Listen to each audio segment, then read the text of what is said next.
guys, and welcome to another episode of the Stardom Cast, your bi-monthly audio source of all things World Wonder Ring Stardom, right here on the Podmania Podcasting Network. I'm your host, Rob Good, and I'm joined as ever by Chris O'Brien. Chris, it is a pleasure to see your beautiful face. Yeah, it's weird since this is our second one doing this. And what I will say is that my guitar collection is better than yours. Your guitar is, I can't argue with that. Yeah. That's my sexiest one. I mean, I'll be perfectly honest, the guitar that people who are watching this live can actually see is a Tokai. Now, Tokais are shit. I don't have a Tokai. What are you talking about? Do you have a Tokai? No, I don't have a Tokai. Oh, no, the one I you do. have. Tokais aren't that bad. The old Tokai Les Pauls were really good. I think with Tokais is that it's like a Chinese-Japanese knockoff of decent guitars, which is why it's so cheap. The old Japanese Tokais are really, really good. They're really sought after. I think you're lying to me to make me feel better. No, I'm not lying. No, that one's shit. But like the old ones. What the fuck? There's no need for that. There's no need for you to abuse me like that. I'm sorry, but if I didn't say that, like you'd think I'm lying to you. So if I do that, it means when I say nice things to you in the future, you won't think I'm lying. Establish a culture of truth, and everyone prospers.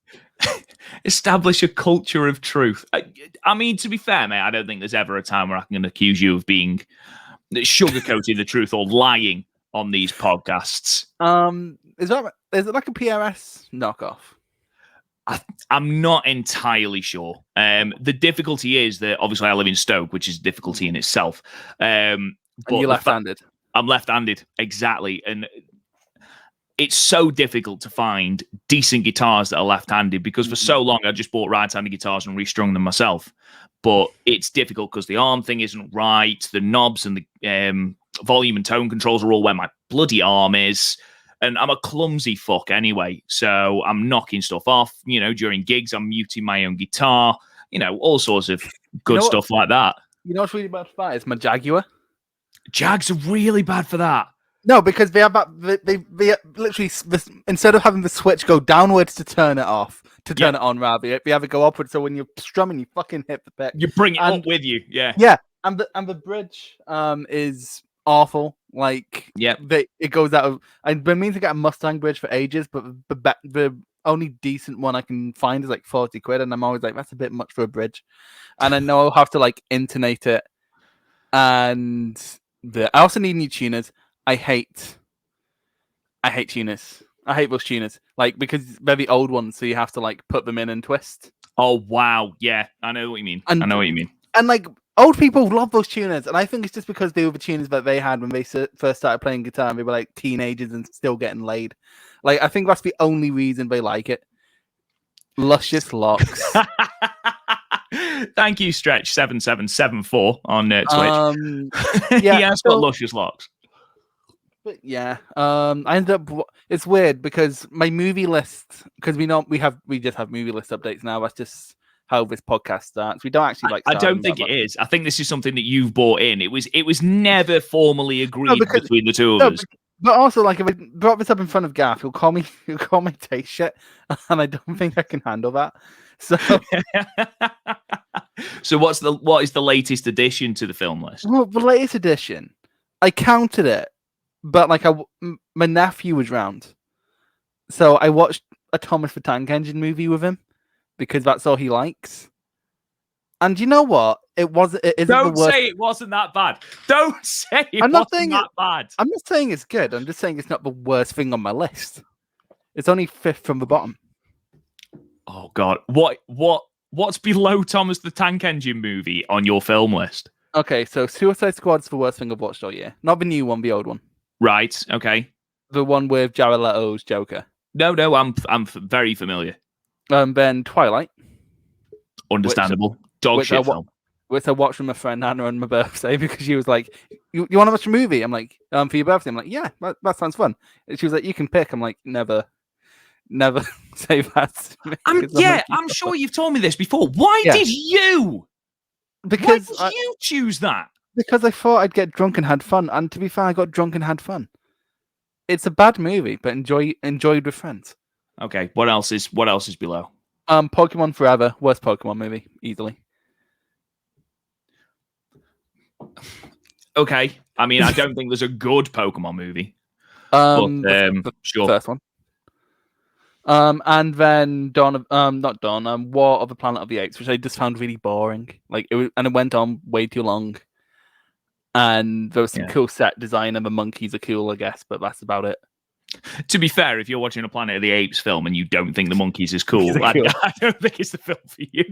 No, that's right, because the dinosaurs are the only part of Jurassic Park I like. Oh, that's the other thing I watched. I watched Bridge to Terabithia, which I remember scarring me as a child, and it scarred me as an adult. Bridge to Terabithia? Which one's that? The one where the girl dies. Right. I'm going to have to talk to everyone about this. Sorry, you've just reminded me. So my girlfriend was like, right, I'm going to bed. I was like, that's fine. I have Stardom to watch, which tends to be the conversations we have. But she was like, she went downstairs, tended to the cats, came back up. Oh, I'm watching Saturday Night Fever. I was like, oh, never seen that. Yeah. So that was on with John Travolta. And we're watching it, and like it's all about disco dancing and, you know, that sort of shit, and John Travolta not being able to act and all that nonsense. And randomly, just in the middle of it, I was snapped out of what I was doing to hear John Travolta call someone a cunt. I was like, in Saturday Night Fever? Really? Like, oh no, Chris. Oh no, I am not done yet. You wait there. So the rest of the plot plays out. It turns into a gang thing. John Travolta rapes or attempts to rape his dance partner. And then one of John Travolta's friends, throws himself off a bridge. I'd do that if I was John Travolta's friend. What the fuck? I mean, I'm watching Saturday Night Fever just expecting it to be the Bee Gees. It's amazing how many old movies are raping. End with rape? Yeah, like Blade Runner has one. Like Deckard is very rapey and bad. Oh yeah, there is quite a few. To be fair, like you mentioned John Travolta saying cunt. It's always more shocking when an American, like if me or you says cunt, no one even thinks about it. No, like, you're Scottish apparently, and that's just part of your vernacular. But he apparently was wholly unnecessary. I'm not the only one who doesn't think he's Scottish. I know. But so like yesterday was like just before recording with Joseph and Forrest said cunt, and I'm like, wow, I was not prepared for that. Hello, BMX Ms. _ I'm hoping I said that right. BMX. Is that what he says? Oh, yeah, Bex Ms. It says Bex Ms, not BMX. I apologize. I think you're teaching the next generation. So what have you thought of the Olympics so far, Robert? I'll be honest, mate. I've watched nothing. I've watched none of it whatsoever. It's weird because, as you know, I don't watch a lot of sport. Okay. But the Olympics. Just say something really horrible then. But the Olympics, I get weirdly invested, and like it's never. The other day. But it's never anything to do with like patriotism. I couldn't give a fuck. Like the other morning I woke up and just before work the shooting was on. Not the shooting, the archery. The shooting. The shooting. Yeah, like, you know, the Robin Hood shit. And I got weirdly invested. I really wanted the Italian guy to win, and I don't know why. I think it's because he had beautiful eyes.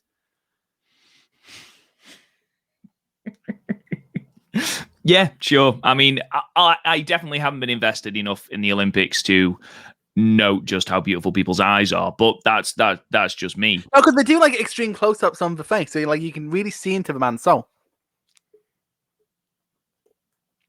He's a tortured soul, Robert.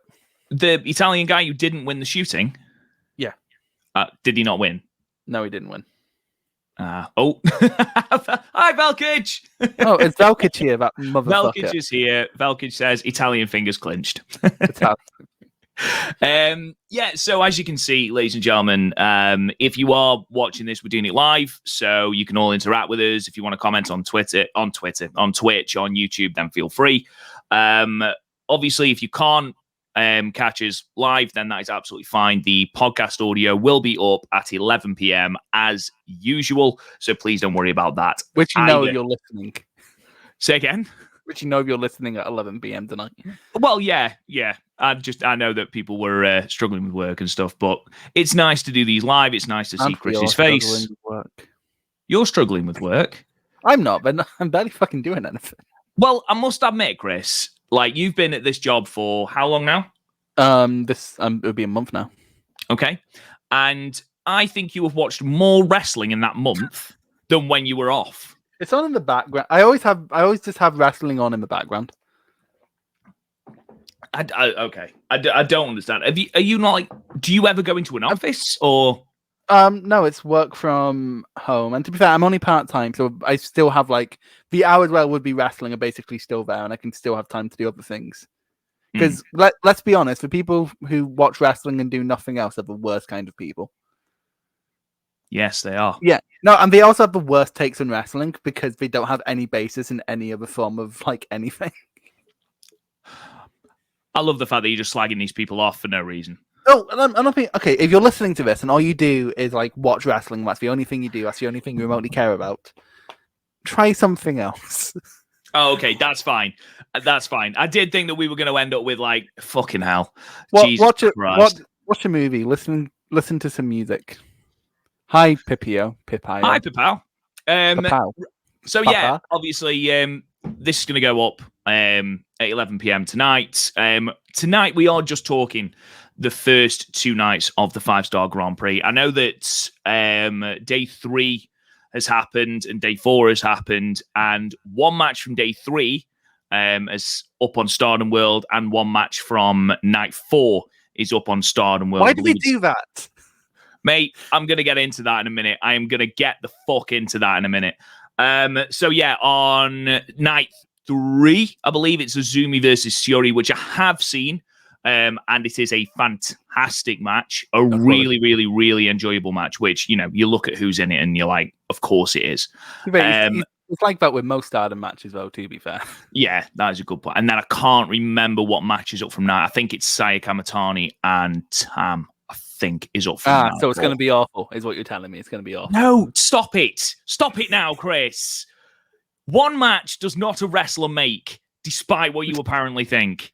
I don't think it makes a wrestler. I think it could inform what the future could be in the recent future. But that does sort of bring me into basically the only real bit of news that we're going to be talking about tonight. There is something I want to ask Chris about in a moment. So Stardom put on their English Twitter feed at we_r_Stardom. Says, we're on the road in Osaka Saturday and Sunday, then Nagano on Monday. This weekend's 5-star Grand Prix shows will go up on Stardom World when we return to Tokyo. So that means that on Tuesday, which is the 10th, I believe, you will get the rest of the Osaka show from August 7th. Wednesday, you will get the rest of the Osaka show from August 8th. And then on Friday, which is the 13th, Chris, I believe, you get the rest of the Nagano show from the August 9th. Now, the reason I wanted to bring this up, obviously, from what I gather, the sort of team behind the English, the Stardom World translations and things like that, I believe, is one person, and that is Sonny. From what I understand, I might be completely wrong. That's one person as well. But like, my point is, Stardom have been very loud about wanting to run the Tokyo Dome in the next 5 years. Yeah. If you're making such loud aspirations, now is the point where you expand. This is my exact point. You know, it's not like they're running venues that can't cope with live streaming. We've seen companies like TJPW have run, in fact, Velkage has just put in the comments about TJPW, but I know that TJPW have run small venues and have streamed from there. You know, New Japan have run small venues and streamed from there. Now, if you want to get from the next level, and Stardom's growth in the last 2 years has been exponential. It's been fantastic. Yeah, but that's it. I didn't like The only thing I really didn't like about Stardom's upload schedule when we were smaller, well, not we were still fair, like we're still larger than most Joshi, but yeah, when we were like on the smaller end, was they just put things up in random order instead of just going show by show. Yeah, they like because at that point you're just being random to be fucking random, and sometimes it wouldn't even be the main event; it would just be a random fucking cat. Like it'd be like match 3, and it'd be a 3-way or something. Yeah, exactly. So like when we jumped ahead to put on like Jungle versus May, I got that because that's the big match. That's the match everyone wants to watch. Stardom's one of 2 promotions that are going. Them and AEW. Yeah, no, that's the thing. That's basically what we're going to say, Valkic. That's where this entire thing's going. Especially if you're looking to expand worldwide. Another translator, a 4G router so you can upload things on the fucking road. Yeah, exactly. Why the fact that they have to wait until they get back to Tokyo to actually upload things that's ridiculous in itself. But the fact that I get it for smaller companies like BJW on BJ. I know part of it's to do with like TV rights, but like they take a while to get stuff up in there, and I get that because BJW is smaller than Stardom. Stardom, as it stands, I'm not sure where it stands totally in Japan, but like in terms of the people, if you're someone in Japan who's putting up like English commentary, so like you need Japan's, as your Dragon Gates, you need to have better output than what Stardom does. Like I think we've talked about actually, Chris, on this very podcast, we talked about how if they want to reach that next step, if they want to get to that Western sort of make inroads on the Western coast, you have to try and put in that live streaming, not even that live streaming, same day uploads or something like that. Or there has to be something where, because you've got on the one hand, no one being able to watch the matches, but then the Stardom English Twitter account is posting all the results. And there seems to be a very simple disparity there. Now, I don't have an issue at all with the Twitter account posting the results. What I do have an issue with is the fact that I can't watch the matches for another 3 days. And for me, if you are trying to get to that next level, if you're trying to become this bigger company, and again, Stardom's growth over the last 2 years has been phenomenal. But that, to me, needs to be the next thing. And I know that one of the things that we've talked about on here is maybe it's to do with the translations and the pre-match promos and things like that, and be doing the translation so that we understand what's going on in the promos. That's fine. But in that case, hire some more people. It's not like they're short of money. They're owned by Bushi Road, who also own New Japan. They're not being stingy. They're funneling money into this because they want them to remember Tokyo Dome in 5 years. Exactly. So, just go to them and go, we need this. We need 2-3 more people and a 4G router. And who is it? Stretch just said would live streaming end of pre-match promos. Maybe, but also if they're planning to have an English commentary team, that kind of mitigates that. Like the pre-match promos are basically there for English speakers to know what the story is going into a match. And to be perfectly honest, it's not like Stardom has the most difficult stories to follow anyway. One of the beautiful things about Stardom that when I first started watching, there was obviously no commentary, and it was the fact that a lot of the major story beats were very obvious, but you could also sort of glean a lot. You could imply a lot. You could infer a lot. In terms of like title matches and how they're set up, they basically book random around their big shows.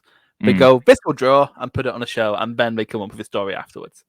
Like that, Stardom stories aren't hard to get across at all. So like, and the pre-match promos will be more a thing where it's like it would be sad for Izix fans where they go, but if they kind of just stop, because they've been happening less and less recently anyway. Like they don't. Not even every big match has pre-match promos now. No, agreed. And with pay-per-views and stuff, you got the really we've waxed lyrical about the production of the pay-per-views. The pay-per-views, the VTRs are so good and well produced. They transcend the language barrier. Exactly. Because they're not hard stories to get across. No. No. And the ones that are, the wrestlers do a phenomenal job of getting across. Yeah, and again, the ones that are will be on big shows where they're planning on having English commentary anyway. So exactly.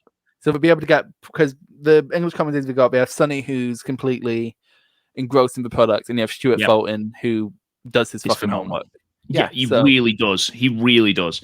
And don't get me wrong, I am not saying to anyone, pardon me, there has to be live streaming. That's not what I'm saying. No. All I'm saying especially for smaller shows. Exactly. For something like a Shinkiba, the Osaka 2-day shows, things like that. But what would be good is either a same-day upload where, we can just get Sonny and two other people, one person translating the promos, one person doing the editing, and one person doing something else. Okay, one person doing the uploads. Get the show up either the same day or one day afterwards. That's what I'm saying. That has to be the next step, because the upload schedule is what is a massive thing about what is putting people off the product. No, but that's the thing, because I don't mind it so much when it's like random B shows, because I'm not clambering to watch Saya take on Lady C in the first match. But when it, why the fuck not? If you're, because Saya sucks. Whoa. But like, if you can't get your big tournament out there in a timely fashion, like, I'm not being funny. All Japan right now is smaller than Stardom. All Japan can do it. Yeah, agreed. No, completely agree with you. You've got to look at the moment. All Japan is a smaller company than Stardom. It's just the way it is in what they're bringing in the tours they're doing. They are a small company. They have a far better lineage. They have a far better history. But at the moment, Stardom is bigger than All Japan. It's just the way it is. Yeah, no one gives a fuck. Exactly. Unless it's the Champion Carnival, no one gives a shit about All Japan. But they can get they live stream. And I get part of the reason Stardom don't always live stream is because they have Samurai TV deals and they bring in more. Exactly, it's the same with pay-per-views. But again, timely, just get your big tournament up, and you're not putting every bit of a 5-star out in Samurai. Get that up fast. Because I'm not being funny with a 5-star. You just need a little graphic that tells you the that tells you the standings. There's not normally a massive story going into a tournament match. No, agreed. I'm not being funny. If you need a big backstory to understand a tournament match, you're booking your tournament wrong. Absolutely. If there is stuff that inherently goes, for example, I enjoyed the Saya and Utami match. There was little callbacks to their match from Budokan, but that wasn't imperative to the story. No, that's the thing. There's history in a lot of, especially like Momo and Mayu. Yeah, exactly. Or Maika Utami. There's stories inherent in these, but you're gonna have that the more you wrestle each other. Exactly. You don't, but for the most part, are you gonna enjoy Momo Mayu more if you saw their match last year? Probably not. No, it doesn't impact that. It doesn't matter at all. The most you might need is Utami and Saya are tag partners. That's the most you might need. Which, if you watch Stardom anyway, you know that they're tag partners anyway.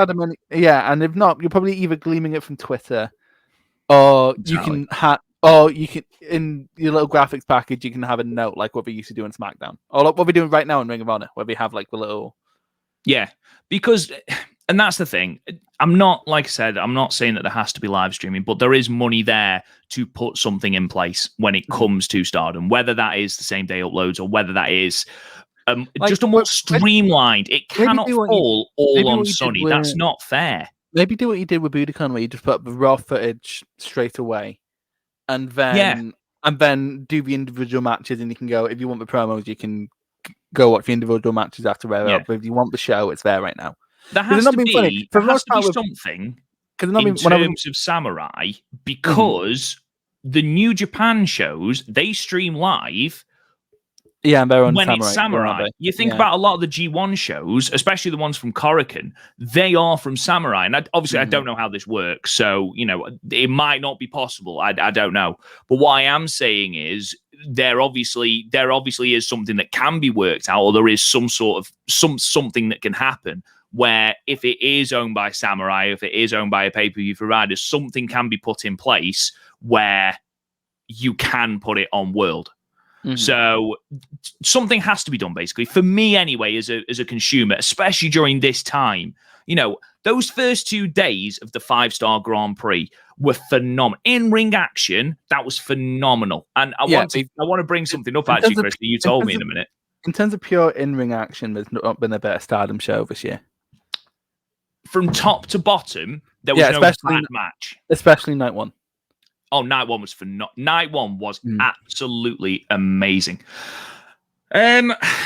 So, yeah, I think we have a bot in the comments. Yeah, we have fantastic. Want to become famous? No, that sounds fucking awful.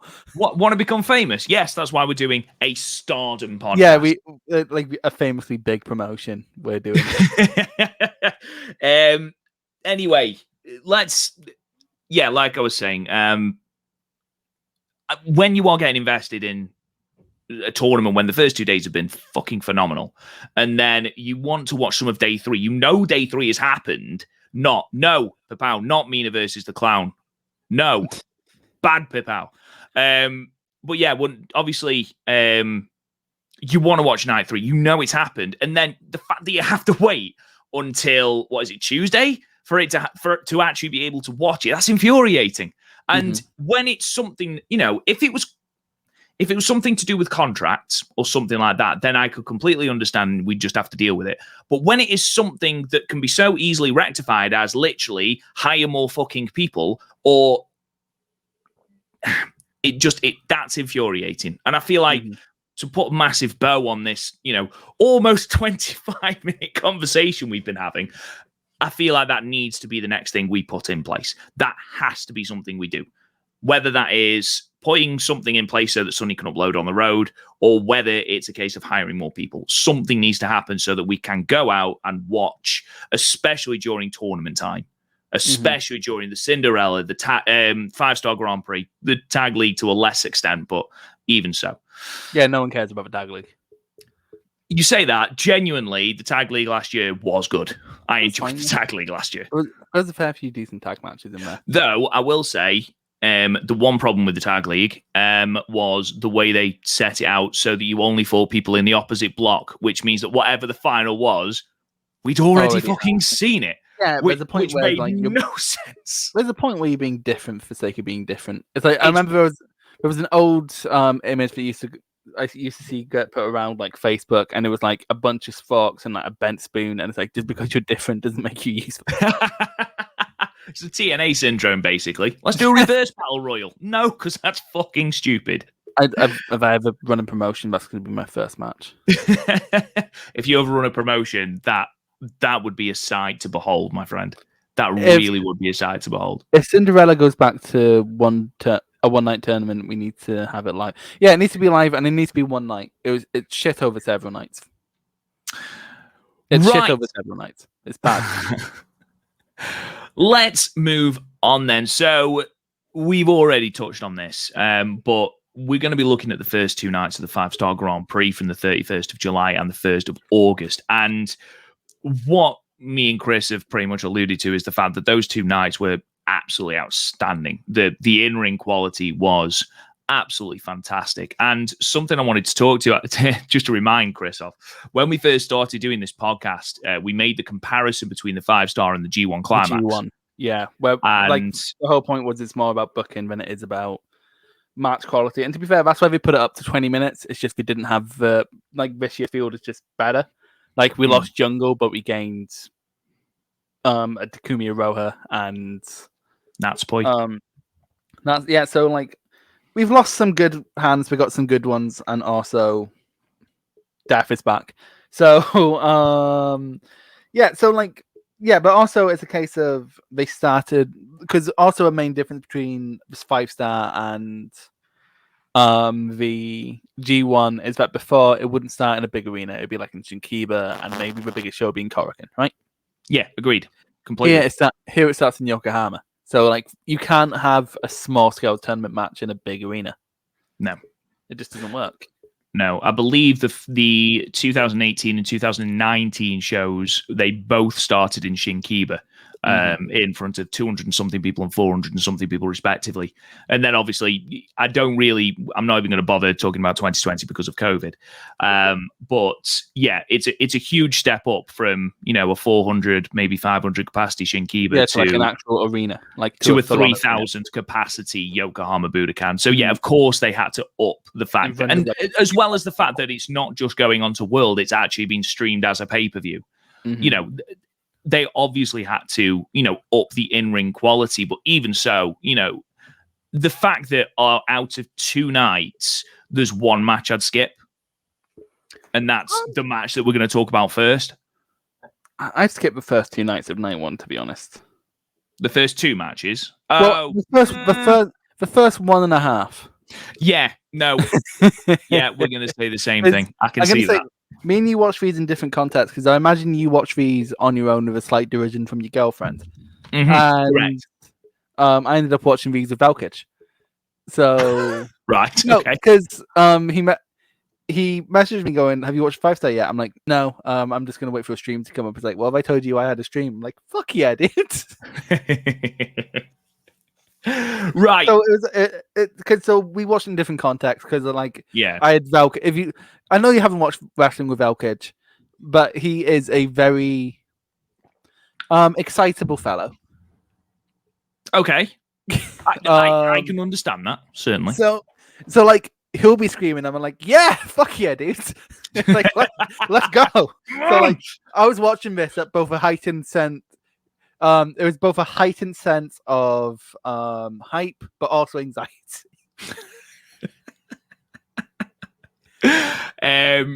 Right, let's just kick into it. Let's just get straight into it. So, first night of the 2021 5-Star Grand Prix was, of course, from Yokohama Budokan on Saturday, July 31st, in front of 707 people. Now, we're not going to talk about the dark matches because, for a start, they weren't aired on pay-per-view anyway.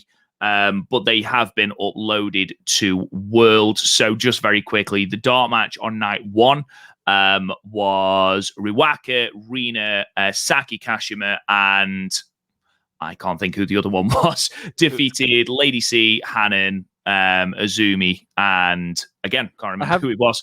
I haven't even made notes about it because it was just a case of... Right, so go on quickly. It was Konami, Rina, Konami, that's who it was. And Saki. You're forgetting, you're as bad as Rossi. I know. Defeating Azumi, Hanan, Hina, and Lady C. Something I do just want to ask you really, really quickly. Obviously, Natsupoi's back from her injury. Himika hasn't been on either of these shows, not even in the dark match. Now, obviously, I don't know the state of night 3 and night 4, but the fact that she's not even in the dark matches, and I know that is that a cause for concern, or are they just trying to rest her before her big matches? Maybe, but also like if you don't have any turn, they took her off the first bit of the 5-star for a reason. So at the end of the day, if you don't have matches, why risk yourself? Especially when everyone else in DDM is busy, so you don't even have anyone to tag with. Yeah, fair enough. It's just I want it to be all right, because the schedule that was initially released hasn't been adhered to at all, because initially I don't think it was supposed to be Unagi versus Tam on the opening night. No, it's meant to be Ruaka, wasn't it? Someone like that, yeah. But Ruaka hasn't had a tournament match yet, and neither has Himika. So, and obviously I know that Hiroha hasn't, but she wasn't scheduled until later on. Yeah, and to be fair, we kind of got lucky with Hiroha being scheduled later on because half of the fucking Joshi scene got COVID. To be fair, as well, we didn't expect Hiroha anyway, and the fact that it was Hiroha when both of us said it's probably going to be Rin Karakura. Yeah, Rin, maybe Mei Hoshizuki. Maybe Mei Hoshizuki. The fact that it's turned out to be Hiroha, I'm just happy about that. So I'm not bothered that she's here. I'm just glad it wasn't Avery. Oh God, yeah, true. So we start with Red Block action with Mina Shirakawa. Moving to 2 points by defeating Fukiken Death with a roll up. Chris, 4 minutes and 49 seconds. 4 minutes and 39 minutes. Yeah, it was a death match. Mina was there. Mm-hmm. Marvelous roster is according to Valkyrie in the chat, the whole Marvelous roster is isolating. So there you go. That'll be one. But yeah, so it was fine. It was nothing really worth mentioning. Worst starter match ever. Oh my friend. No, it's not. Like if you think that's the worst starter match you've ever seen, I can't name any off the top of my head, but I know it's not because I know basically all of Mina's early singles matches were much rougher than this. Yeah, pretty much all of Unagi's matches up to this point have been worse. Mm-hmm. And Santana no, also Brandy Rhodes has had tours in Stardom. Do I need to remind you about Yoshiko versus Act Jessica? we almost went the podcast. Almost. But we had Christ, who else was it? Who the fuck was it? Oh yeah. Mandy Leon beat Io. Who could forget that? Mandy Leon. Who could forget? Yeah, this match was it was fine. I don't mind the fact that it opened and at least had the decency to be short. I think Mina attempting the flying head scissors on Death, despite Death being a good 1.5 foot shorter than Mina, was ambitious. It was a bold choice. It's like that time Micah tried to be a power wrestler. Yeah, at least they managed to sort of cover it up, despite the fact that Death nearly died, ironically. But yeah, Mina gets the win, moves to 2 points. Whoever won this match, I wasn't going to be particularly bothered by. We've said before that Death is going to play very much the Toru Yano spoiler card on in Red Block, so she'll lose here, but then she'll beat someone like a Mayu, or she'll beat someone like a Julia. So she's not going to go. Neither of these women, despite Mina's strong start, neither of these women are going to the final. So again, it's certainly not a match that I would in any way recommend you go out of your way to watch. But it's for completionists only. Literally completionists only. Let's move on then. Match 2, also from Red Block, saw Koguma defeat Natsupoi in 10 minutes and 16 seconds with the German suplex hold. Chris, now this, for me personally, was very much a match of two halves. All right. Gary Lineker? No. No, Gary Lineker. No, you go with Gary Lineker. Well done. Well done, my friend. The fact that you've managed to list a football person and in the right context has really impressed me there. Yeah, I know things. Regina Phalange. Yeah, you could have cut the... It's right, because I was watching this about Valkyrie and we were laughing because Natsupoi is like infamously quite stupid. Yeah, I've seen that online. Apparently, she's won the. I think it's the TJPW award. I think it's called the. Yeah. What was it called? The Dumb Queen. Bless her. And like apparently, Miyu Yamashita was very happy because she took the crown. And like when you think about it, that's such a mean thing to have. It is. It is like, really mean. You're hiring people who throw themselves on the ground for a living. And then asking them to take a fucking math test or whatever. Like it is unfair. Come on. But yeah, so she's walking around going, where could she possibly be? It's like, well, she's very clearly under the ring. Yeah. Like let's be honest. She's looking. You'd have seen if she'd have got into the crowd, Natsupoi. So yeah, she is 100% under the ring. She's in like bright blue gear, like she'd stand out in a crowd, like trying to look under the table, and I'm like, have you ever looked underneath a commentary table? There's too many wires going about for a bear to hide under there. So then they went so then they finally found him, got bonked, and then like after all that stalling, it was stalling because they were given 10 minutes when they needed 5. Yeah, definitely. That's the reality of this match. They needed 5. You can't ask Koguma to go 10 in a singles match yet. Definitely not. I will say, obviously... sorry, just a quick update. It's not a math test unless it was just something like 8 times 9. She was asked about the smallest Japanese prefectures, answered Puerto Rico. Velka just informed us that in fact it was, bless her, it wasn't a math test. Natsupoi thinks that Puerto Rico's the smallest Japanese prefecture. Oh, for goodness sake! Do I even know any Ontario? No, that's Canada, mate. I know what's Canada. Okay. It was a fucking joke. I need to. I'm just checking. No, in. A well-learned woman. There was a few things, especially in the opening, that irritated me. I think the fact that the referee completely forgot to count to 20, apparently. Velka's got really annoyed at me because I kept saying, "Oh, this was under pure rules. This would never happen." Well, under ordinary rules, it shouldn't have happened, Chris. I know. Have you ever watched a big pure match? They never count. So they both hid under the ring, and then once that had finished, once we dispensed with the nonsense, we actually had a really quite entertaining high-speed match. I love creative offense. Near the end there, they traded. It was like a high-speed match. It was a normal high-speed match. It was just back and forth. Koguma kept up fairly well. Like, very clearly, there was some points where it's like Natsupoi was going a bit too fast for her. But like otherwise, she kept up well. It's a pretty good case for her in the high speed division because that's clearly what they're grooming her for.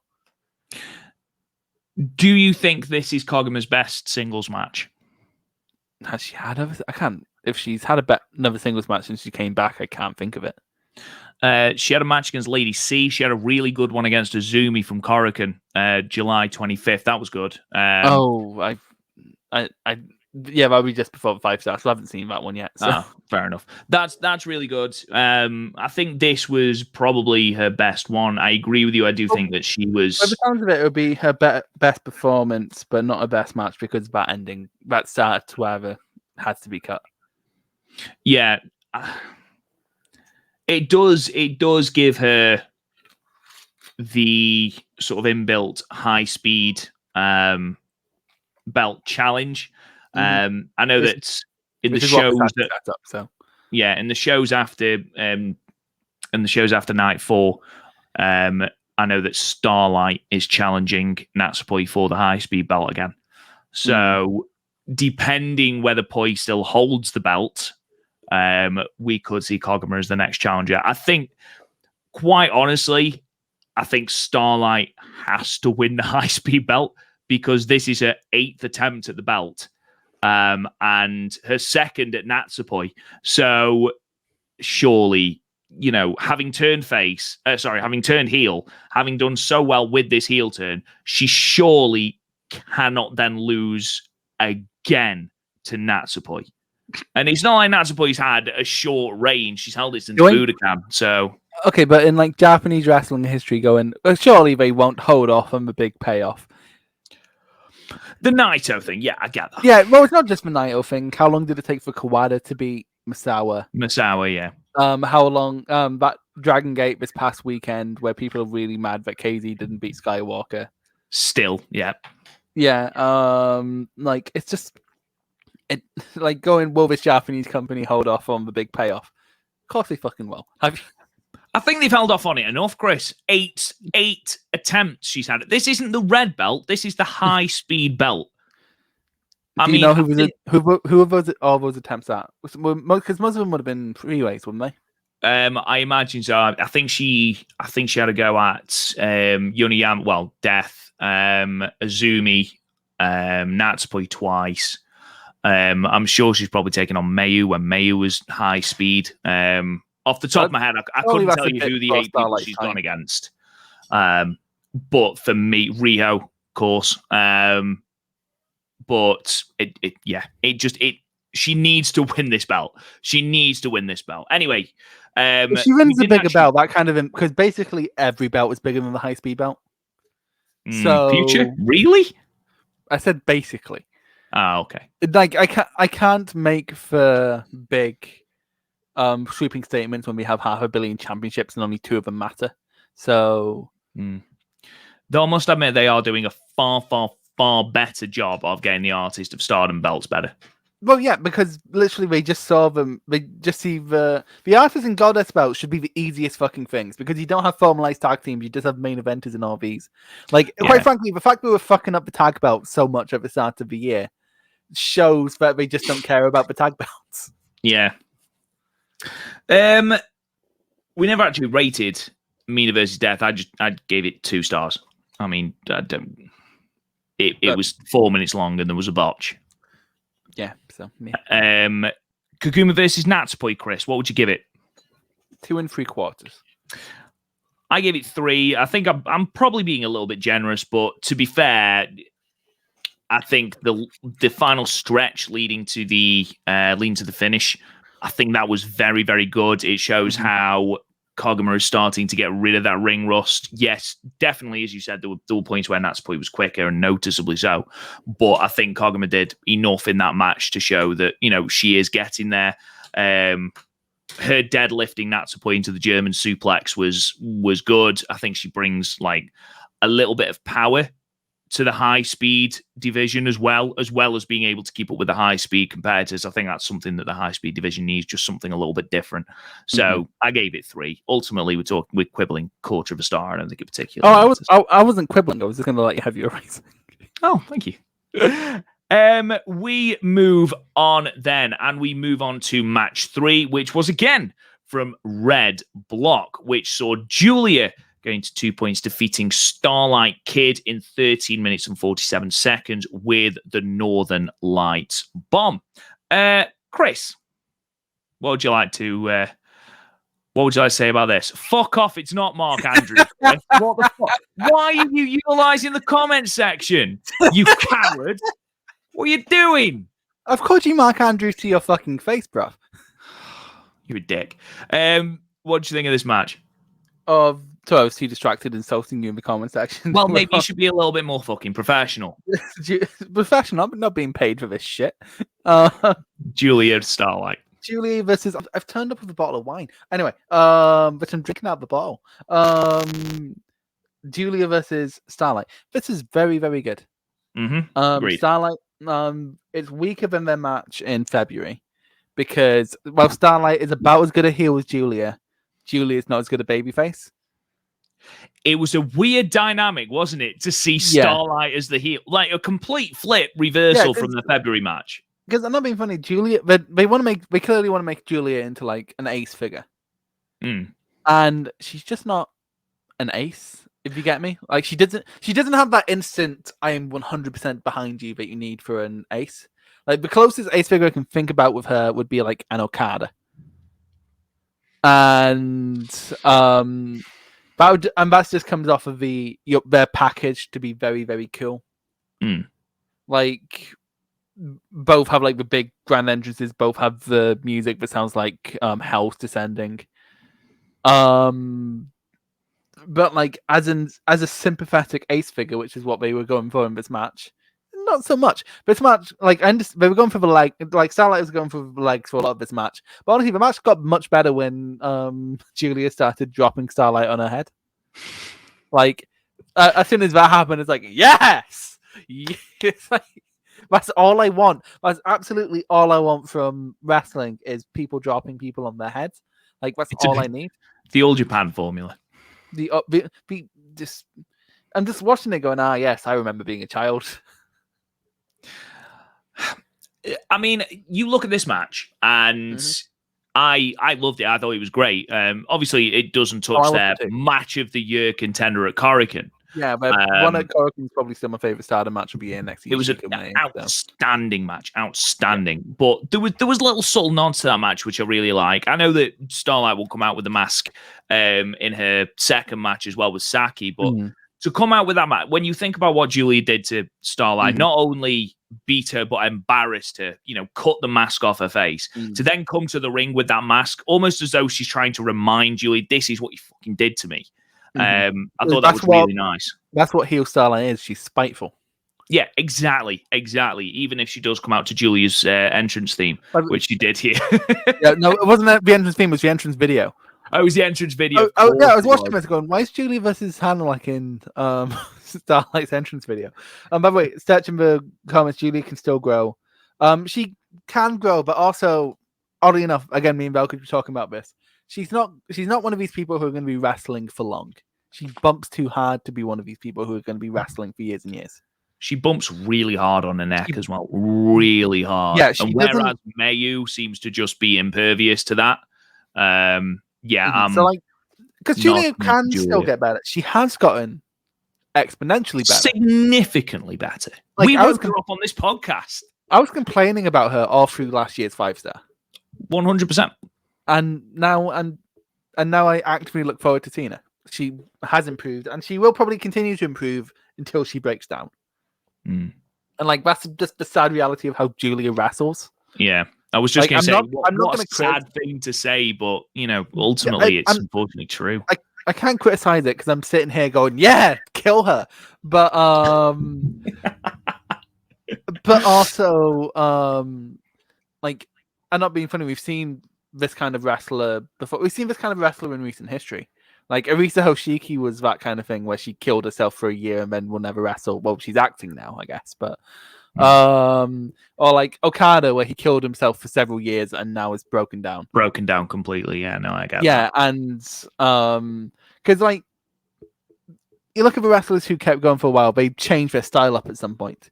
So like, you need to be like that smart kind of worker, which I'm sorry, Julia isn't. She's not a smart wrestler. All the good things about Julia are very, like, you look at someone like a Suri, and like, if she ever, when she eventually like gets hurt and can't go as hard as she does right now, she's 32, so who knows when that's going to happen. But like, when that eventually happens and she needs to slow down, she has an interesting ground game, and she can be like a Minoru Suzuki where she can just throw hard strikes and not have to bump back. You look, even on the side of the roster, Utami can be that person who can change. Starlight Kid has shown that she can, and Zoomy as well have shown that they don't need their high speed tactics to be compelling. Julia is not one of those people. She's someone who bases her matches on big moves and big bumps, and one day she won't be able to take those bumps anymore. Yeah, it's unfortunately true reality for a vast majority of wrestlers.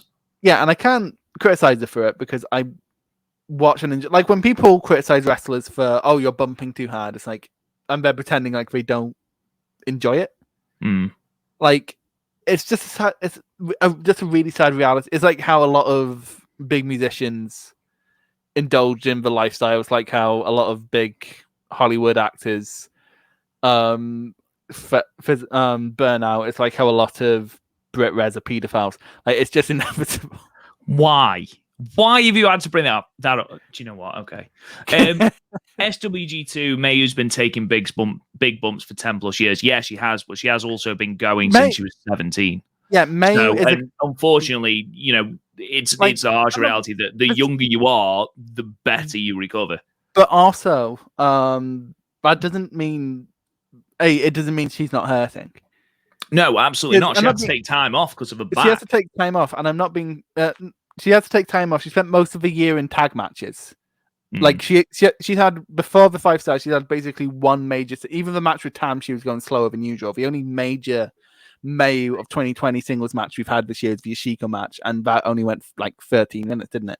I mean, you can argue that the Gauntlet match was a significant, but again, that went 13 minutes, and that was technically 5 mini matches. Yeah, and it's not just that. She was going up against someone like Konami, where you don't need to bump hard, and Children, where you don't need to bump at all. Exactly. You've got Saki, who you don't need to bump for, really. In fact, the only one really I'd argue that is, I mean, no, there's no one really have to bump for, because the other one was Death. So, it's ultimately, someone else has said that Mayu and Tam have both said that they are looking to retire in 2 years, which, for the sake of their health, because Tam's another one where she doesn't really bump smartly, and and Tam's another one where she goes on raw emotion. So I guess if she wanted to slow down, she could, but then she'd have to put a lot more into her stories, which Stardom aren't always willing to do. So a Momo pushing 3 years. No. No, she will no, Starlight and Zoomy will have leapfrogged her by that point. Christ, I really hope if we're still doing this podcast in 3 years, we're not still getting this Momo being buried questions. I'm sure we are. Going back to this match, there was some beautiful work. Like Starlight's work on the leg was great, but when they ramped it up towards the finish, that moonsault into a triangle choke was beautiful. And then they reversed that into a backdrop driver into a fucking screwdriver. Yeah, it was all the screwdriver hit me pop very quickly. Retroactively annoying. I hate it when this happens. Retroactively, that catch into a triangle is slightly diminished by the fact she did it the next fucking night. Do you know what? Don't care. Don't care. It's a cool move. She does it seamlessly and genuinely. I forgot. Is she up against anyone else who's going to hit a moonsault in red block? No, I don't think so. No, unless Death randomly brings it out. She could catch if she caught one of Saya's. Imagine if Saya can't get the Phoenix flash away and Julia catches her in a triangle. Oh no, they're in different blocks, aren't they? Never mind. Oh, Saya's blue block. Of course she is. Yeah. She gets Utami. So yeah, we won't see it again. Maybe it's just. But no, I think if you've done a really cool spot, don't do it again the next night. Yeah, I think that's being a little bit pernickety, but I do get where you're coming from. Yeah, well, it more kind of hurt the Mayu match than it hurt this match, because this match. Oh yeah, definitely. This was the first one, so it fucked. It went 13. Felt like it had enough stuff in there to go the full 20. Oh god, yeah, absolutely. I thought it went a little bit short, to be fair. Yeah, and Starlight continues to be a great heel. Yeah, agreed. Agreed. She's just really good in every position you give her. Mm-hmm. Her entrance makes Twitter go really loud, which I'm not a fan of. No, I know what you mean. I don't like when Stardom Twitter gets really loud because when here's the thing, I don't mind Stardom Twitter that much, right? In terms of like Twitter scenes, the only one I like what's weird, I really don't like Dragon Gate Twitter, despite the fact I don't watch much Dragon Gate because they're wholesome as fuck. Mm-hmm. Like they're just like, yes, I love my favorite. I really want my favorite to win. But then like Stardom Twitter, they're fun. But like if Stardom Twitter ever breaks out of that Stardom Twitter bubble, like outside, so go into like either other Joshi Twitter or like pure Twitter in general, it's either breaking out because A, people are being overly horny, or B, someone's saying something stupid. Because sometimes Stardom fans can be overly defensive about watching Stardom. Yeah. I did like the way that they told the story of Starlight Kid's growth. You know, post-match, after Julia's hit the Northern Lights bomb, Starlight kicks out the screwdriver, which is fucking mental. But then she gets planted with the Northern Lights bomb for the loss. Very quickly, I'm just saying this to annoy Velkage. Northern Lights bomb, Kensuke Sasaki's move. But post-match, Julia starts wrenching on Starlight's mask again just to remind us of the Korakuen show, which I thought was great. But ultimately, you know, saying you're not quite there yet, kid. But on her way back, she's limping. She's showing a lot of pain, which ultimately shows how much damage Starlight's done again. Starlight got like when Starlight got offense on, like when she got offense on Julia in February, it was a surprise. When she got offense on Julia here, it was expected. Yeah, absolutely. And I think the fact that Julia's expectations have grown of Starlight Kid as well, huge, massive. And it's the same thing we said with Suri and Unagi on the last episode. That post-match did so much more for Unagi than the match. But here, you know, it was both. The match did well, and then the post-match did fantastic as well. What'd you give it, Chris? What did I give it? I gave it 4.25. So did I. So did I. Before we move on, I really need a bathroom. Oh, you're joking. I forgot to go before we started. God damn it, Chris. We're live, man. We're live. Well, you can keep the people entertained. Oh, God's sake. It's a good job I'm cutting this out of the fucking episode. Go to the toilet and hurry the fuck up. Go. Honestly, absolute disgrace. Absolute disgrace. Though we can now see into Chris's house. Quick, Rob, make fun of me. I do it on the podcast anyway. There's absolutely no point in me making fun of him because I do it anyway and he's used to it. But his hair's a bit shit, I suppose. It was quite well tamed before, but then he just seems to have like let it go again, which is it's really unfortunate. His guitars aren't as good as he thinks they are either. I'm not going to lie. All of them are fake. All of them. He'll say, "Oh, look at how good my Gibson Les Paul is." It's not. It's fake. It's a Japanese knockoff. And when he comes in, he'll get really, really defensive about how real they are, and they're not at all. In the comments, what were your favourite matches of the first 2 nights of the 5-star Grand Prix? I'll be honest, mine was fucking... Did you wash your hands? Did you wash your hands? Yeah. Well, I put hand sanitizer on quickly because you were shouting at me to be fast.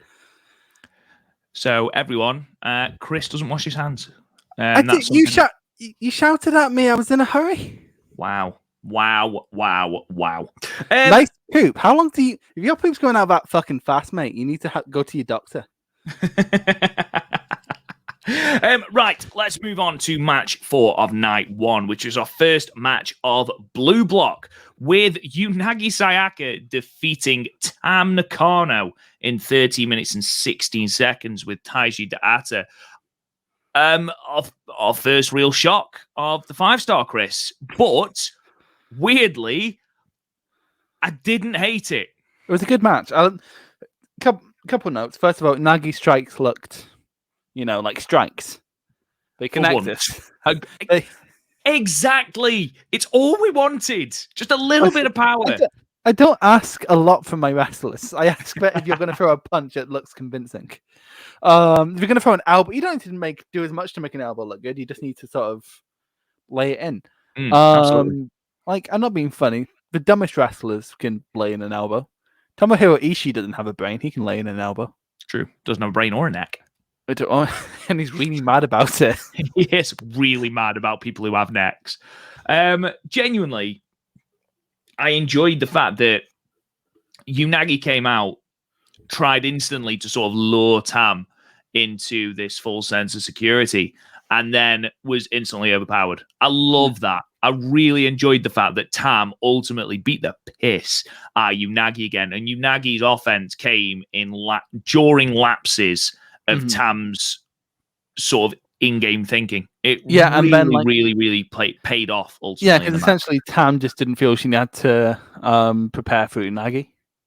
Exactly. The concentration just kept lapsing, and that was when Unagi sort of came into the fore, and then Tam would beat her back down again. And that's better. That's better than she has been doing. And I must admit, once I didn't think I'd be saying this, her selling of her ankle was actually really, really, really good. Really good. Well, my bad was it? It was... I didn't ever feel the need to go, oh, you're not fucking selling. Her collapse into the corner when Tam whips her into the corner was great. Really, really organic. Solid stuff. And then the only real downer I have in this match is they slightly botched the ending. Yeah, a little bit. And then straight away just did the same thing. Like Marks.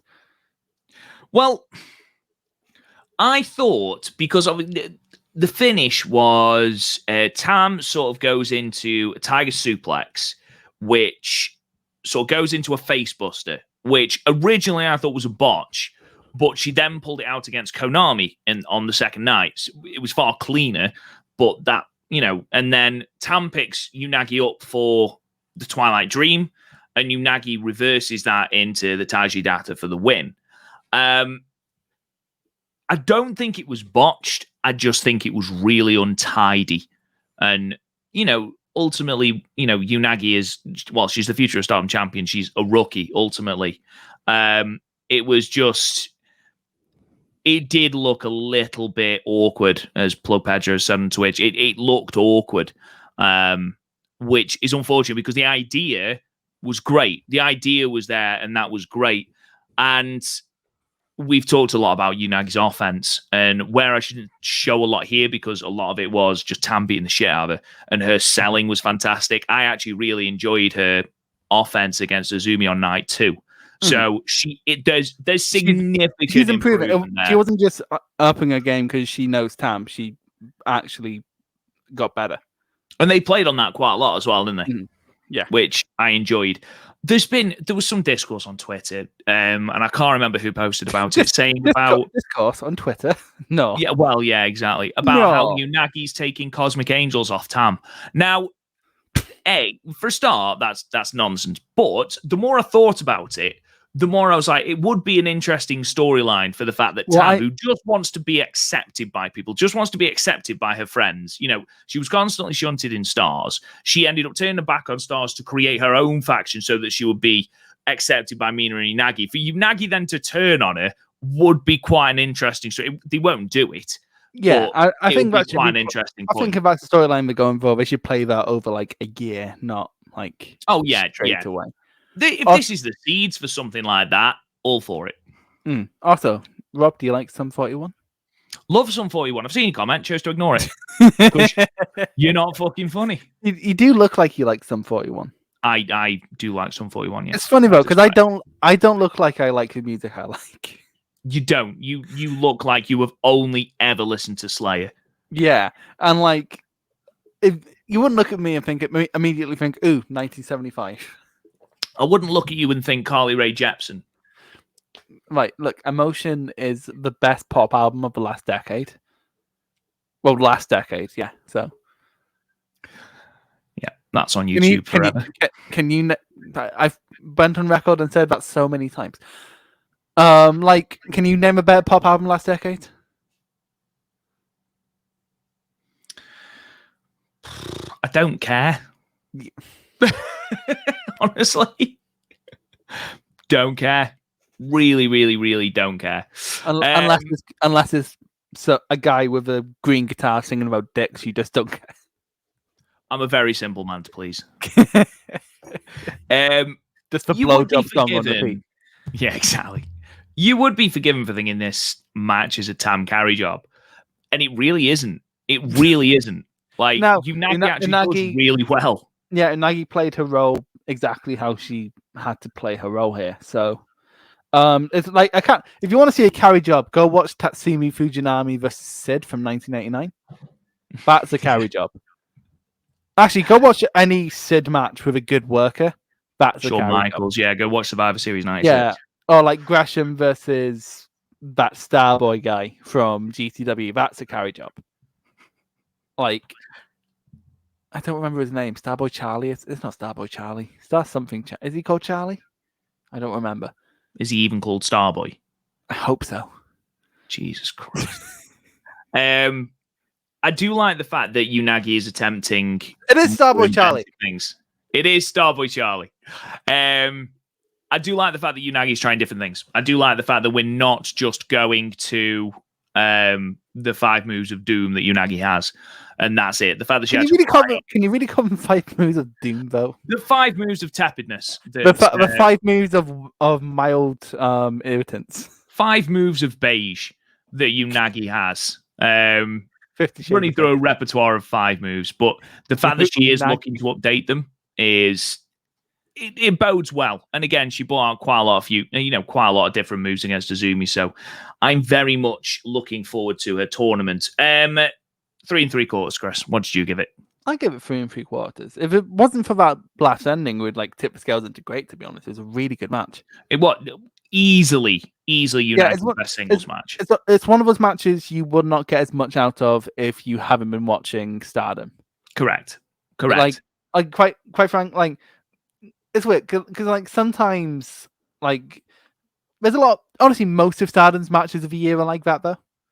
Like with the exception of like Utami's big title matches and say May versus Yoshiko, which is like a very obvious. Like when it comes to like say Starlight versus Julia, if you're not invested in the Stardom product, it's going to do nothing for you. Yeah, no, agreed. I think as well, the way she's getting into the Taiji Diata is it's far less convoluted than it was, or she just seems to be a lot smoother with it because it is ultimately quite a cool finisher when she hits it properly. Yeah. And when she transitions into it well, it's actually quite a cool finisher. It's just a shame the first couple of times it was, quite difficult to get into. But it's kind of like Will Ospreay Stormbreaker, where first few times did it, you had to do it really carefully, and then he could just go into it. And then exactly. Like because it went from being one of his biggest problems to not even in the top 10 of Will Ospreay problems. Okay, we carry on with Blue Block then with Suri defeating Saya Kamatani in 14 minutes and 37 seconds with the Ruin. The flame drop is what it translates to. But yes, Chris, what do you think? I liked it. No, I'm really understanding that. Because I really like basically everything from now on. I really like. Me and you got into an argument about this match, but not so much about the match itself. Did we? But more, with Suri versus Saya. Yeah. Did we? Because so you messaged me going it was great, and I'm like, I'll talk about the match and then we'll get into why you're a cretin.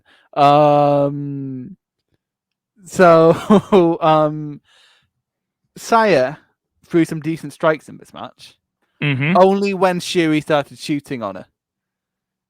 Oh, I see. Yeah, we did talk about that. No, you're right. Yeah, no, we did talk about that. Because, I'm not being funny, before Suri started shooting, Saya was on her bullshit completely. And, I'm not being funny, because I feel like Saya just got actually punched. And I'm just like, oh shit, I'm in a fight now. I literally think that's what happened. Suri just, shot on Saya to make her hit well. There was one point where I genuinely thought Saya was going to cry. Yeah, no, she turned to the camera and I was like, is she okay? And then she just turned around and proper lamp to one back. It was great. Yeah, no, but I was so... Because, that's what... Saya's one of those people where she has good moves. She can get people on her side, but she can't bring that... She doesn't bring the what's the best way to put it? She doesn't bring intensity. That's not what she does. You need to bring the intensity in, because then she'll endeavor to meet your level. Yeah, and that's where Tam sort of fell apart, because Tam brings intensity, but in a very emotional, not in a visceral way. Tam brings emotion in the sense of, sort of in the same way as Saya, where she'll turn to the camera and look like she's about to cry. So, when you have two of those people in the ring, unless there's a really well-built story, which the match at Yokohama wasn't, it's not going to go down too well. Whereas here, Suri is a badass and just hits you, just straight up hits you. My question in regard to this, I completely agree with you. There is a definite change in Saya, because once Suri slaps her that hard that it echoes around Yokohama, Saya starts delivering proper slaps, and they're not instantly brings an air of legitimacy. Valkyrie is saying in the chat, Saya hit her back liked it. It's compared to Suri, absolutely, but by Saya's standards, these were much better hits. And what I was going to say to you was, do you think that? I don't know why I'm asking, because I know you don't. But do you think that could have been a little bit of story, a little bit of character development, as in Saya, Saya bought her game to Suri, and Suri basically said to her, "This isn't enough if you want to beat me." If she does this against, say, who else does she have left? She has Micah, Konami, and Utami. We'll talk about the Utami match in a bit, but if she brings that kind of thing with them, then yes. If not, then I think it's just because Suri, but I think I compared Suri to Minoru Suzuki earlier, but that's also something Minoru Suzuki's really good at. He can he forced that intensity out of Sanada, who has no emotion whatsoever. If he cried, he'd rust. Yeah, so for quite very, very apt nickname. Yeah. It's basically him and Dean Malenko and all of wrestling who feel nothing. So yeah, if she continues that trend, then sure, I can see it as character development. If it's just in this match, it's because Suri can drag anyone up to that level. Like like we said in the last podcast, if Unagi didn't have to go 90 minutes of that match would have been intense. Yeah, we both said that match was far too long. I just want to say hello, Armani Shoe Exchange. Just thought it's wild how Saya has become a consistently great big match performer, and she's only hitting her 2-year anniversary this week. Also, in the case of Saya, that's fucking mental. In the case of Saya, she provides something on the Stardom roster that isn't there. Like she's a high flyer. Like I understand, like people used to fly more. Like Io used to be around hitting high flying moves. From what I've been told, Mayu used to fly around more than she does now. But so she's Stardom's resident spot monkey. She's here hitting big moves, like from the top rope and jumping to the outside and stuff like that. And I get lots of people doing that, but like she does it in sort of the stereotypical spot monkey way. Yeah, she brings that constant air of sort of innovation as well, which is really cool. Yeah, she's kind of what Jim Cornette thinks Kota Ibushi is. Just piggybacking on what Armani Shoe Exchange said. We go back to the Yokohama Budokan, the Nippon Budokan show, the All-Star Cinderella, and you think about the fact that just a year previously, Utami and Saya were fighting for the future of Stardom Championship. Yet here, it's a thing on up and down the Stardom roster though. Is that everyone we had problems with this time last year, we don't really have a problem with now. Stardom, agreed. Stardom wrestlers tend to get better or are deaf where you don't need to get better. So like you don't. It's rare that people regress in Stardom. Normally, when Stardom wrestlers regress, they're about to retire anyway. No, agreed. So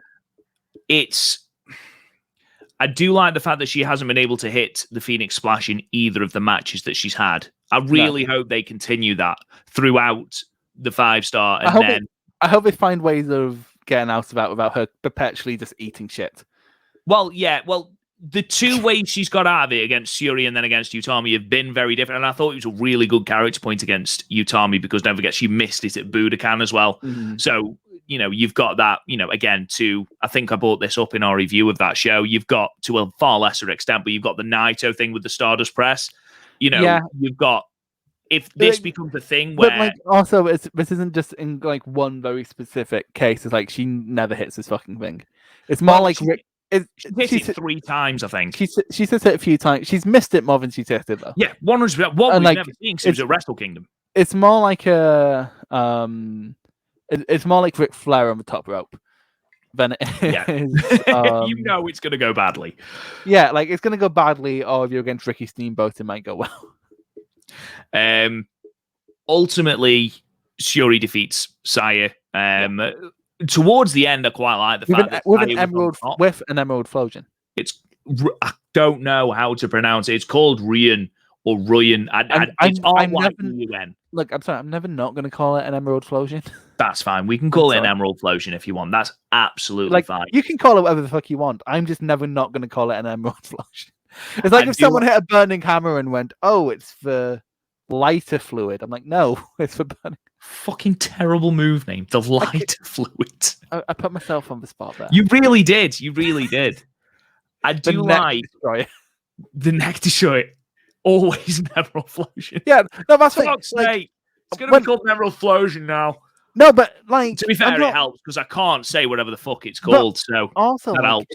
It's just straight up an iconic Puro move. It's like What is a flosion though?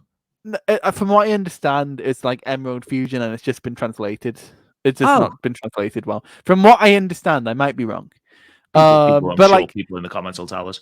But like, same with like when Brie Priestley was hitting the Japanese cycling suplex. So everyone else is Japanese the cycling suplex, apart from to me, who called it Queen's Landing to annoy people. Yeah, I do the same. Oh look, it's Queen's Landing. Yeah, Brie Priestley's move. No, I love calling like when I'm around Val on my live streams. I love calling the Northern Lights bomb Julia's move just to annoy. something that I do like, and towards the end, just before Suri got the victory, Saya was on top. Saya was convincingly on top as well, but couldn't quite put her away because of her inexperience. She tried to be a little bit too risky. She tried to be a little bit too fancy to get that win. And I think that's a really good story beat as well. Yeah, because with most wrestlers on the Stardom roster, they either need distance to hit bombs or have you in close range for a submission. Suri is one of the few people where convincingly it's either.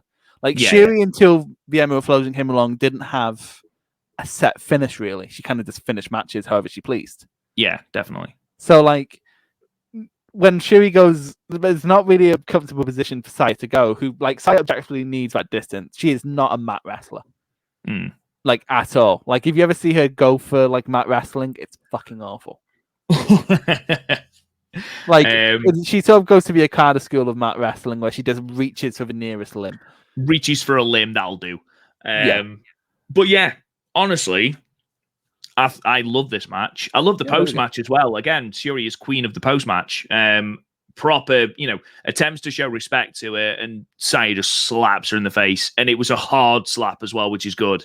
And Suri just sort of nods at her. And, she's bought that fire. She's rekindled the fire in Saya. Saya fire. Which, That's what makes you laugh? Yeah, mate, I'm an easy man to please. You call me simple. At least I laugh at, like, wordplay and shit. You're just there going, it rhymes. How is rhyming not wordplay? Surely, by its very definition, rhyme is wordplay. Dr. Seuss must be your favourite thing. Dr. Zeus? Dr. Seuss is great. Green Eggs and Ham. I can't. Oh, Cat in the Hat. That's the other one. Is dead, didn't he? There's loads. There's the Lorax. There's Horton Hears a Who. My God, Horton Hears a Who. Horton Hears a Who. The Grinch, obviously. How could we forget about the Grinch? Yeah, Dr. Seuss did good. How did we get from Saya and Suri to I don't even want to. I am a magical conversationalist. Match rating, Chris. 4.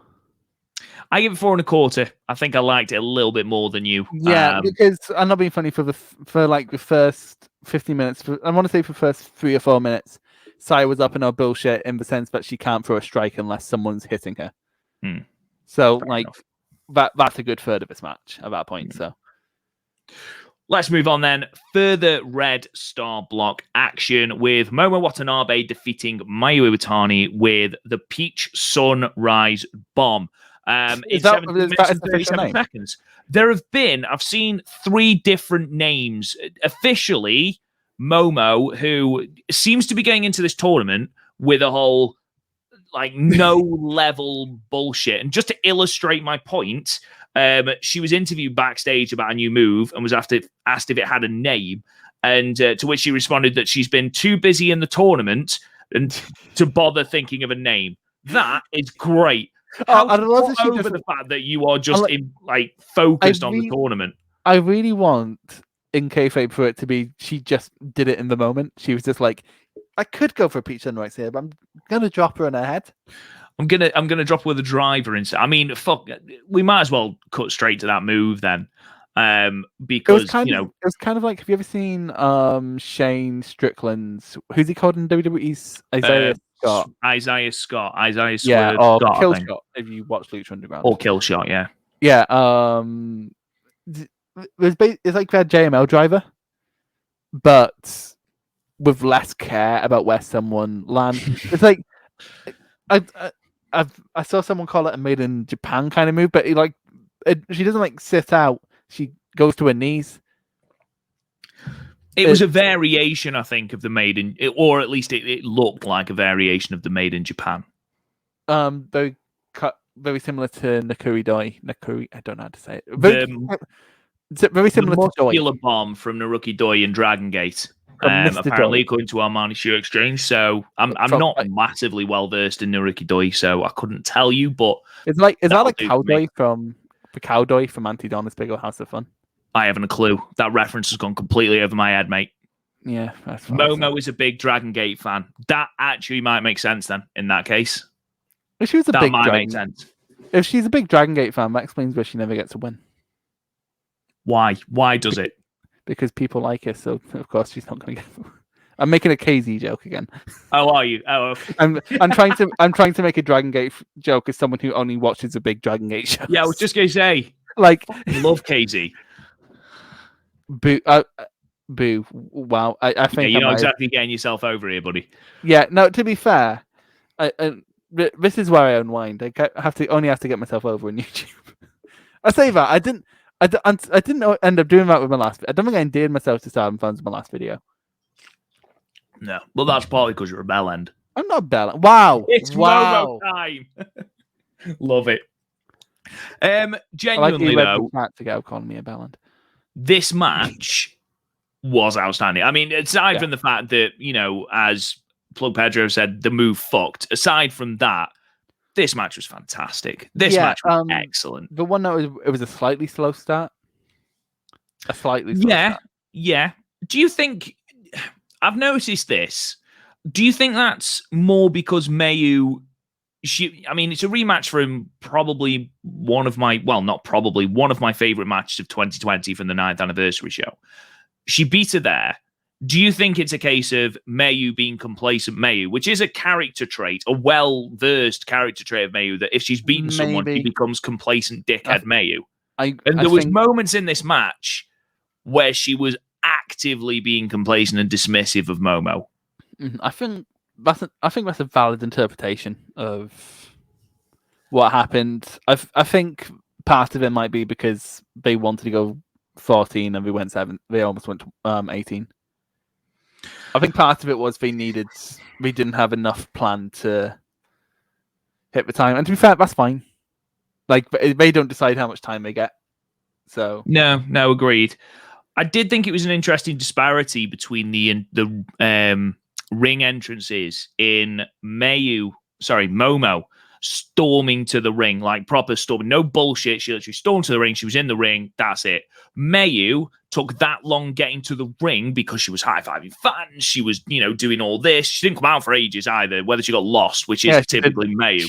She did the Rey Mysterio special. Exactly. To the point where her theme had to start again. I didn't even know I didn't realize that the theme had an end. I thought it just looped. I thought it just went. I just thought it did that over and over and over again. Just on repeat. But the fact that you saw Momo's face and the fact it was laser focused, and that's what I want from Momo. I don't want any laughter. I don't want any bullshit. I literally want her laser focused on fucking someone up, and that's literally all I want from it. And here, she did it brilliantly. What I really want one day is for her to get in like a proper blood feud where it ends in like a big no disqualification match, and then for her to smash a rice bowl over someone's head. Is that some manner of comment to the Micah situation? Yeah, the Micah situation. But Stardom and Mike is really, really lucky that Stardom doesn't have a HR department. Yeah. Because she has weight shamed at least 2 of the roster members and sexually harassed at least 1. So Armani Shoe Exchange, yes, she does come across far bigger without the mask. Definitely. Yeah, I think the thing with the mask is that it's a bit gimmicky. Well, I'm wondering because you've got half of Zoomy came out night 2 with the mask on, but Utami hasn't come out with the mask on, Saya hasn't come out with the mask on, and now there's Momo. So I'm intrigued as to know why this is, if this is a new thing, or if this is just because it's the 5-star. Maybe they just forgot to pack a mask. But they have a mask. They have it on their hand. Oh yeah. So maybe they forgot to pack a mask. And that's not beyond fucking the realm of nonsense. But this is a company whose ace can't make it to a bus on time. Who's a plane, I think. Yeah, that's even worse. It's fucking great. Yeah, just going back to what we said about Mayu being lazy, sort of lazy and not lazy, but strutting around the ring, knowing that she's beaten Momo before, and then Momo just deciding, you know what, fuck, and just belting the shit out of her with kicks. And that's when the match ramped up, because from me and Mayu, because it went from nothing to everything all at once. Mayu starts targeting Momo's leg with the whole, if she hasn't got knees, she can't kick me in the chest, which is very wise. It's a very good tactic. But then once we've had that, Momo just fucking unleashes on her. And, whether hang it's on. just... Go on. So I just thought, okay, so you'll love Unagi unlocking the banned move called the mountain range from the top. What? The mountain range from above. What? I don't even understand what that means. More sexual harassment incoming between wrestlers. Oh, amazing. Oh, lovely. Prison. I love the fact that Momo decided it was her turn to try and break Mayu's neck because both of those B drivers, the one on the apron and then the running one afterwards in the ring, it was like there was literally no bullshit whatsoever. Momo threw Mayu around, like she hit her with the Peach Sunrise. She then hit her with, like, didn't even bother pinning. After that, went straight to this new move, the muscular bomb, if we're going to call it that. Proper destroying Mayu. We're fair, like, among the niche stardom community who listens to podcasts, we're relatively prevalent. We could come up with a move and have it spread, move name and have it spread among stardom Twitter. Okay, in the comments of the people who are watching this live, can you please come up with some ideas for Momo's new name? And no, Armani Shoe Exchange, you can't just use the muscular bomb. I want to call it the Gonzo. No. The Gonzo? Why the Gonzo? Because I really like that Muppet. Okay. And it sounds like a move name. Okay. I do like the fact Stardom English was calling it Peach Bomb. That's what I assumed it was called. I saw it was called the Peach Sunrise Driver, the Peach Bomb, and then just it hadn't been given a name. Maybe it's the A driver because she has the B driver. She does. Maybe it is the B driver, the A driver. Sorry. Maybe she can just come up with different drivers and have like the whole alphabet. Maybe. And then she finally gets to the Z driver, and instead of the Z driver, it's called Plan Z. And it's then she just wins the red belt with it. No, it's like Plan Z is like, it's amazing. It's beautiful. It's lemon scented. Overall, this is my match of the tournament so far. Well, joint match of the tournament. I thought this was fantastic. It's a very good match. Momo just did not come to play. I think her and Mayu have outstanding chemistry.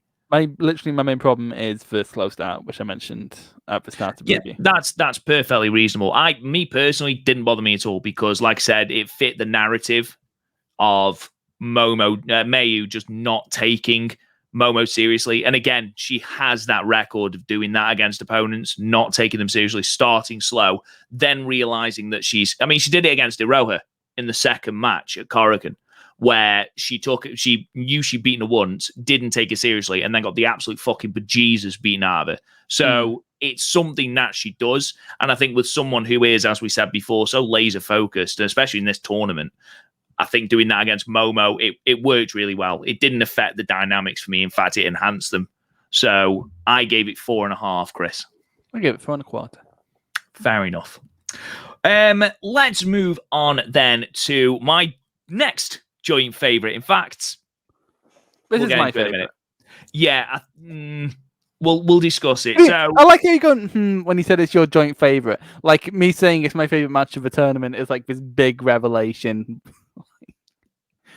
But why going? Because we both agree it's one of the best matches of the tournament. But agreed, yeah. But seems completely. Why are you shouting at me? Stop shouting at me. You unnecessarily himmed. Right. I know you're wine drunk.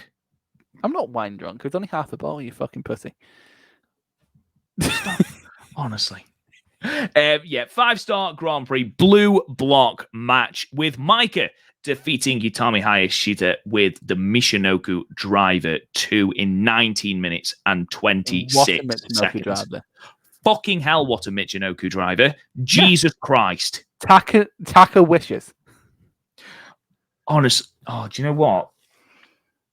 No, I think this is my favourite match as well. Just looking at my notes for this match, I think it is my favourite match of the tournament as well.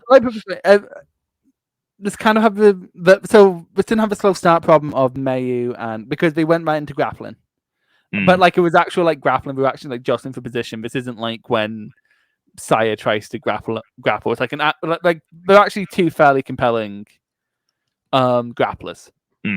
And then, so like it was that for the start, and then as soon as Micah catches Utami into the outside suplex, the match from there, just game over, man. Nothing. No, I'd be surprised if someone topped it at this tournament because it was just so good.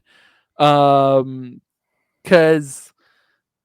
then like she starts going for the hand, like relentlessly going for the hand, like to the point where she's doing like her drop kick into the ropes, but hitting the hand instead. And I love when wrestlers do that. I love when wrestlers change up their offense to go after a limb. And then, so like, to be honest, the Sylvia Amy don't need to do much because normally it's not like the leg where like they're taking away what you stand on. If you hit someone with an arm, you can just go afterwards and not capitalize on it, and people will go, yeah, that's a decent arm. So it's basically, I say it's what got Goji Izaki through last year, but you know his shoulders legitimately almost fell off. So, but then here like it was actually affecting Utami. She couldn't hit a Razor's Edge. She couldn't hit the BT bomb. Yeah, she couldn't hit anything because her arm was taken out, and she's a power wrestler, so she can't do anything. And like when they got, and then like Micah did even better because she goaded. She knows Utami's a fucking hothead, so she goaded Utami into a fucking lariat exchange, which further destroyed VR. Honestly, the selling in this match from Utami was absolutely fucking brilliant. It's probably the best arm sell this year. It's one of the best sell jobs I'm trying to think in the entire of wrestling that I've seen this year. And I don't care if people come at me going, no, you haven't seen this. It is one of the best sell jobs. To be fair, if they came out and said, well, you haven't seen this, you probably haven't. So I probably haven't. But it's akin to when Tomohiro Ishii was facing El Desperado. The leg crumble. The leg crumble on the powerbomb. This, where she's in the guillotine choke, and, you know, she's done it before where she lifts up using one arm into the powerbomb and she just collapses. You know who's really good at selling is Keiji Muto, who's convinced everyone that he's an old man who can't wrestle. But yeah, just it's such a tremendous match. Micah. You know what was a good sell this year was Akito and Yuki Ueno for like sell that Ueno did. Skywalker vs. Shida was good actually as well. Skywalker vs. Shida was good. It's ropey sometimes in Skywalker Ishida. Yeah. Jamie Hayter versus, you want to see this, but Jamie Hayter versus Jessica Troy in PWA, that was a good leg sell from Troy. So see, I just think this. I am a proper stickler when it comes to selling. But we were talking leg sells, and I'm not being funny. No, like so many people just straight up don't sell the leg properly. Because they'll be, like pretend it's hurt and then be running about like a fucking idiot. Basically, Kenta Miyahara. I'm calling out Kenta Miyahara. Beep, beep, beep, beep, beep, beep. Dick. Because like in his match against Shitara Ashina, and like actually me and Vilkas were talking about this on when we were watching the stream. Where like he doesn't think it's that big an issue because like the ace overcomes it or whatever. And actually I think we'll get into that when we talk about Tam Konami. Fuck off. I can't believe you made a fucking banner. Do carry on. And one level I kind of get it, but also I don't know, I think if you're gonna spend so much of your match going after a limb, it should play in some way. Oh, and it did here. It did here. It was so good. Because you're at that point where she couldn't do anything. Like, she couldn't hit her big moves because her arm was so destroyed. The fact that the entire finish, we hadn't got necessarily that massive outstretched, reversing everything finishing stretch. No, you look at a Jay White finishing stretch where everyone's reversing moves and things like that. This, it was effectively 3 moves. Utami goes for the torture rat bomb, can't do it. So arm collapses, she collapses. Micah straight away chokes her out. From the choke out, goes into the Michinoku Driver 2, end of match. Beautiful. And at no point were you not convinced that Utami's arm wasn't fucked. Were you not convinced? Like, there was no point where I was thinking, why is she doing that? Why is she doing that move? Her arm's knackered. There was no point where I thought that. like you said, with the Lariat exchange, Mike attempted, and let's just say for a moment, Micah is still effectively a rookie. Yeah, they're both super rookies. People forget that. That's why I like this dynamic, because it's for 2 generations of super rookies. I mean, and they've always been like, and that's been since their match in Just Tap Out. That's always been their dynamic. It's why I said it on Twitter. I think Amani True Exchange actually disagreed with me. I just forgot to respond because I saw it. No, because we're on different time zones. I woke up at like 7 a.m, so it's like I'll respond to this later, and then just straight up forgot to respond about. Like, he's just a rude fuck. I'm not a rude fuck. Fuck off. I respond to like random people who slip into my DMs. I'm not rude. I probably shouldn't. I got a dick pic once. That was awful. Anyway, how dare you get your sleep? Okay. Yeah, you dickhead. Wanting your 8 hours. I don't. I like sleep. Honestly, if you know Chris, you know he doesn't get his 8 hours at all. No, I don't. He sleeps for about 3.5 hours. He's like a vampire. Look at the fucking state of his skin.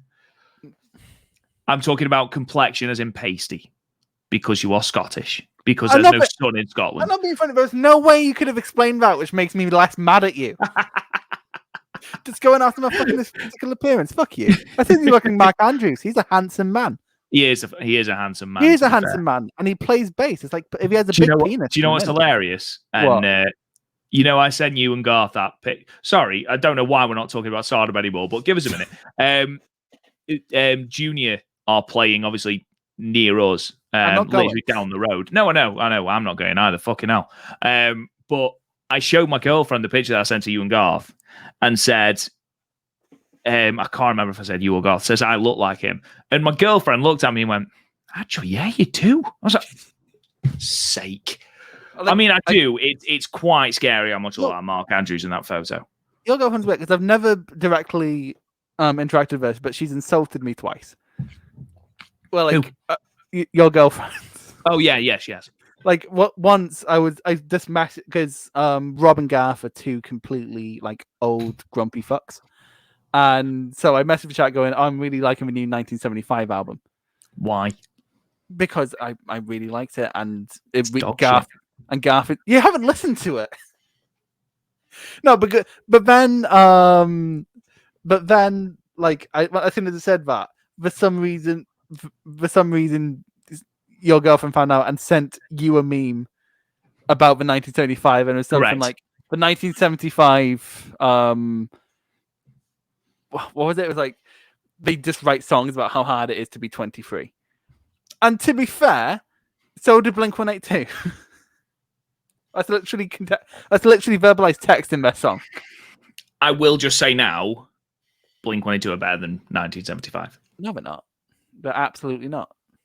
Okay, of course they're not, Chris. 1975 have yet to have like their bad period. Blink-182 definitely had their bad. See, I disagree. I don't think 1975 actually got out of their bad period. Have they made a good album? Have they made a good song that isn't whiny bullcrap about how hard it is to be entitled? No. Yes, they have. Have you ever listened to Sincerity? Even Garth likes a 1975 song. No, he doesn't. Garth doesn't like anything. Garth is an angry old man who sits on his porch in a rocking chair with a fucking shotgun telling people to get off his lawn. My generation will never own a lawn. Oh, fucking recession. No, that is literally the dynamic where he'll be like, get off my lawn. And I'm like, my generation will never own a lawn. In all seriousness, though, jumping back to Stardom, that match, just everything about the match was absolutely fucking outstanding. I loved it. Top 3 Stardom matches all year for me. I did shoot my load a little bit with it. I should say that with when I say top 3 Stardom matches all year, I'm someone who didn't like Suri versus Utami, so I'm operating on like a different scale from other people. I gave it 4 3/4. I thought it was outstanding. I gave it 4.5. Yeah, you look at this card with the possible, well, no, not with the possible, with the exception of Mina versus Fuking and Death, and the first half of Natsupoi and Kaguma. The up and down quality on this card is just outstanding. Mm-hmm. I mean, every match hit in a different way. You've got wrestlers telling different stories. And you talked about last year, Chris, and I'm sure you won't mind me saying, you talked last year about how you weren't a massive fan of increasing the time limits. And no, because in last year's 5-star it didn't work. This year, has there been 2 matches that have gone above 18 minutes? I think there's only been 2. I think Julia and Mayu went over 18, and this one. There's only been, and in terms of going over, they needed to as well. In terms of going over the original time limit, only the main and semi-main of each night has. Everything else has went under 15. So we haven't fucked with it that much. I don't mind, based on how the rest of Stardom's year goes, I'm not too mad if there's not a lot of draws. So, no, I mean, because I like that's one thing that set the 5-star apart was like the draws are more likely, but also draws happen so fucking often in Stardom now that if I see another draw, I might go away with John Travolta's fucking friend. So.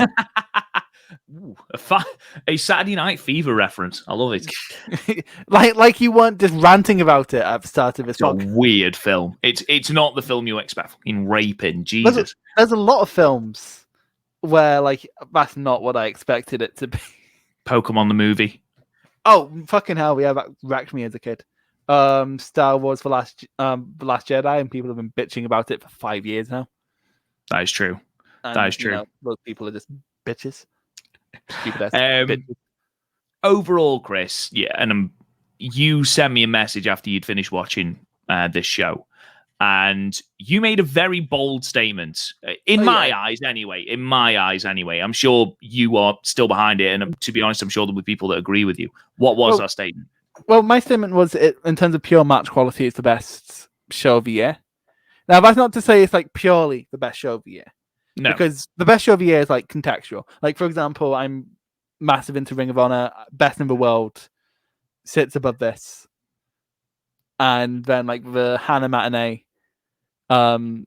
sits above it. But that's not for purely match quality reasons. That's for contextual reasons. But in terms of like pure match quality, it's better than Budokan because like the highs are slightly below it. The good stuff is about as good, but then we didn't have a pointless battle royal in the middle of it. In terms of consistent in-ring quality, I can't disagree with you. I honestly can't. I think as an altogether package show, All-Star Budokan, All-Star Cinderella in Budokan, but in terms of an in-ring product, in terms of those matches, I think it flips it. But that's the thing, because with a tournament show like this, your only goal is to go over there and have the matches be good. That's your one goal. Yeah. Your one goal is to like convince people to watch the rest of the tournament. Whereas, absolutely. Whereas with like Budokan, you've had to like start and resolve storylines. Whereas here, you're not really doing that. Like any storylines you're setting up are probably going to be stretched for tournament, and that's it. Maybe a bit beyond for a title program. Yeah, and by the way, Amani saying Night 2 might be number 2. I disagree. I don't think Night 2 is very good. I don't think it touches Night 1. I think Night 2 is very, very good. But not like in terms of Night 2, like I'm looking at it now. 2 matches, like most matches, but basically everything from Starlight Saki onwards got on my thread. None of it got into like the upper echelon where like at the end of the year I'm going to be considering it for a match of the year. See, this clarifying statement I agree with. Night 2 didn't hit the highs of Night 1, but was probably more consistent. When you think about the fact that we're not bothered about Mina Fukigen, we're not bothered about Natsupoi Koguma, really. Yeah, basically the only remotely down one is Unagi versus Zoomy, which was still fine. Exactly. So I actually do agree that consistency-wise, I think Night 2 was up there. However, from an in-ring standpoint, the highs of Night 1 just blow it away. And to be honest, I'd be really interested when it comes to the end-of-year Stardom Cast Awards. I'd be really, really interested to see where these 2 nights feature on a show of the year. People don't tend to, when we think about best show of the year, when we get to the end of the year, they don't tend to think 5, like unless it's really good, like 5-star this time. But like the last time I can think of a tournament day that wasn't a finals where people consider it for match of the year was the first day of G1 in 2017 because it was all off the charts. Yeah, because when I think about like say the best New Japan show of last year, top to bottom, it was day 13, I believe, of the G1. The one with Shingo Okada, which was one of the worst lesser matches on that card, if we're being honest. It was the one where Meltzer gave like 3 of the 5 matches 5 stars or something daft, or he gave 2 5 stars and then 2, 4, and 3 quarters. It was a really good night, right? Yeah, it was the night where Ibushi versus Suzuki, which was probably my the first best New Japan match of the year after it was Suzuki versus Nagata and Naito versus Okada. Those are the only matches above that one for me. So it was like that was probably New Japan's best show. Yeah, but it wasn't considered for show of the year at the end of the year. No. I do think, especially with these being pay-per-views, I do think it'll be up there. I mean, I've just written the review for both of these nights for my Stardom book come the end of the year. And the more I look at the match quality, the more I look at the consistency, I do think it will get buried under like the likes of Tokyo Dream Cinderella because of, the main event and how good that main event was. You look at the rest of that card, you look at the undercard, there was only, I'd say there was 3 matches. You look at the main event, you look at the Cinderella tournament final, which I thought was very good between Saya and Micah. And then you've got the Stars No Ida time match, which was drama filled. But that's what I'm saying about. It's a case of those matches contextually stand out more. Yeah, no, like at the end of the day, this is it's sort of like how Radiohead's best album is In Rainbows, but everyone talks about OK Computer. OK Computer. Yeah, I know what you mean. I know exactly what you mean. Let's move on then, Chris, because we are nearly 2 hours into this stream and we've only done one night. So we probably should move on to night 2. Now, I did say to Chris, unfortunately, guys, my phone has decided to fuck me over and I've done my notes for all the matches. But unfortunately, I've only got the first 3 matches saved, so I will be going off memory. So if I get anything wrong, I apologize.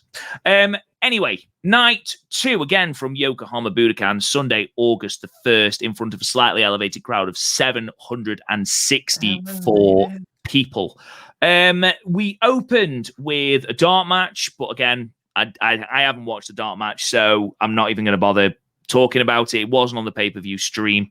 Our first 5-star block match was Blue Block, where Unagi Sayaka got to 4 points, defeating Zoomy in her first tournament match with the Taiji Diata in 8 minutes and 21 seconds. I would argue, Chris, that this was actually more of a surprise than Unagi beating Tam. Yeah, I was like, what the fuck? Like, remember G1 29? Where Yano was just randomly winning. Yano was winning the block until like halfway through the tournament, and everyone was like, I know we joked about imagine if Yano won the G1, but it's not actually going to fucking happen, is it? At this point, I'd welcome it. I mean, I do. Again, it was very similar to the Tam match in the fact that Azumi didn't take Unagi seriously at all. Don't forget that Unagi had Azumi, I think, in match 3, I believe, of her 7-match series, and Azumi it was basically Azumi toying with the food till she was ready to finish it. And you get the impression that Azumi simply thought that it was going to be another case of that with this match, but then Unagi just wouldn't stay down. And then you've got the really cool innovations that Unagi threw in. We've ragged on the woman relentlessly for her, just those 5 moves of beige, and that's it. But here she had a code breaker off the top rope, off the second rope, I think, as Azumi was standing on the top rope. She had a code breaker. She transitioned from the Defu and Katame into a sit-out facebuster, which was really cool. Because before, when she got people up in like the Gory Bomb, which she does call the Defu and Katame, she just sort of held them there, and they flipped out of it. And I think it shows really, really good growth that she's actually, right, well, I'm going to transition this into that facebuster. She's actually growing as a competitor. And I think that she is starting to land those moves. It wasn't even the big moves I had an issue with, because a finisher, like I said before earlier in the stream, I do actually really like the Taijiyata. It's just that you mentioned it last time, Chris, about the simple stuff like the strikes weren't hitting properly and things like that. But here, I do think that they hit properly. And again, you've got, I mean, Shoe Exchange just said the size advantage. It's not out of the realm of possibility that Unagi is going to beat Zoomy. I just think... You know, it's kind of like in that sense. It's like Dak Draper in Ring of Honor earlier in the year, where he's nowhere near as skilled as anyone in the pure division, but he just... Yeah. Because of his pure size and power, he could sort of brute force and dumb his way to it. Yeah, and the way Unagi hits the finisher on Azumi, it was so much smoother than it was on Tam. And I understand completely what they were going for with Tam, and you know the innovation there, the fact that they were trying that really cool transition. I'm not going to rag on that. The fact that Azumi is obviously considerably smaller than Tam is probably making it a lot easier, but she's hitting it a lot better now. Did I think that we would be sitting here talking about Unagi being at the head of Blue Block after 2 matches? No, I didn't. I thought she'd be dead last. But the fact that you can tell the story of Azumi being complacent, about Azumi taking Unagi very lightly until it was too late to do anything about it, I think is a good story beat. So I don't necessarily hate it. And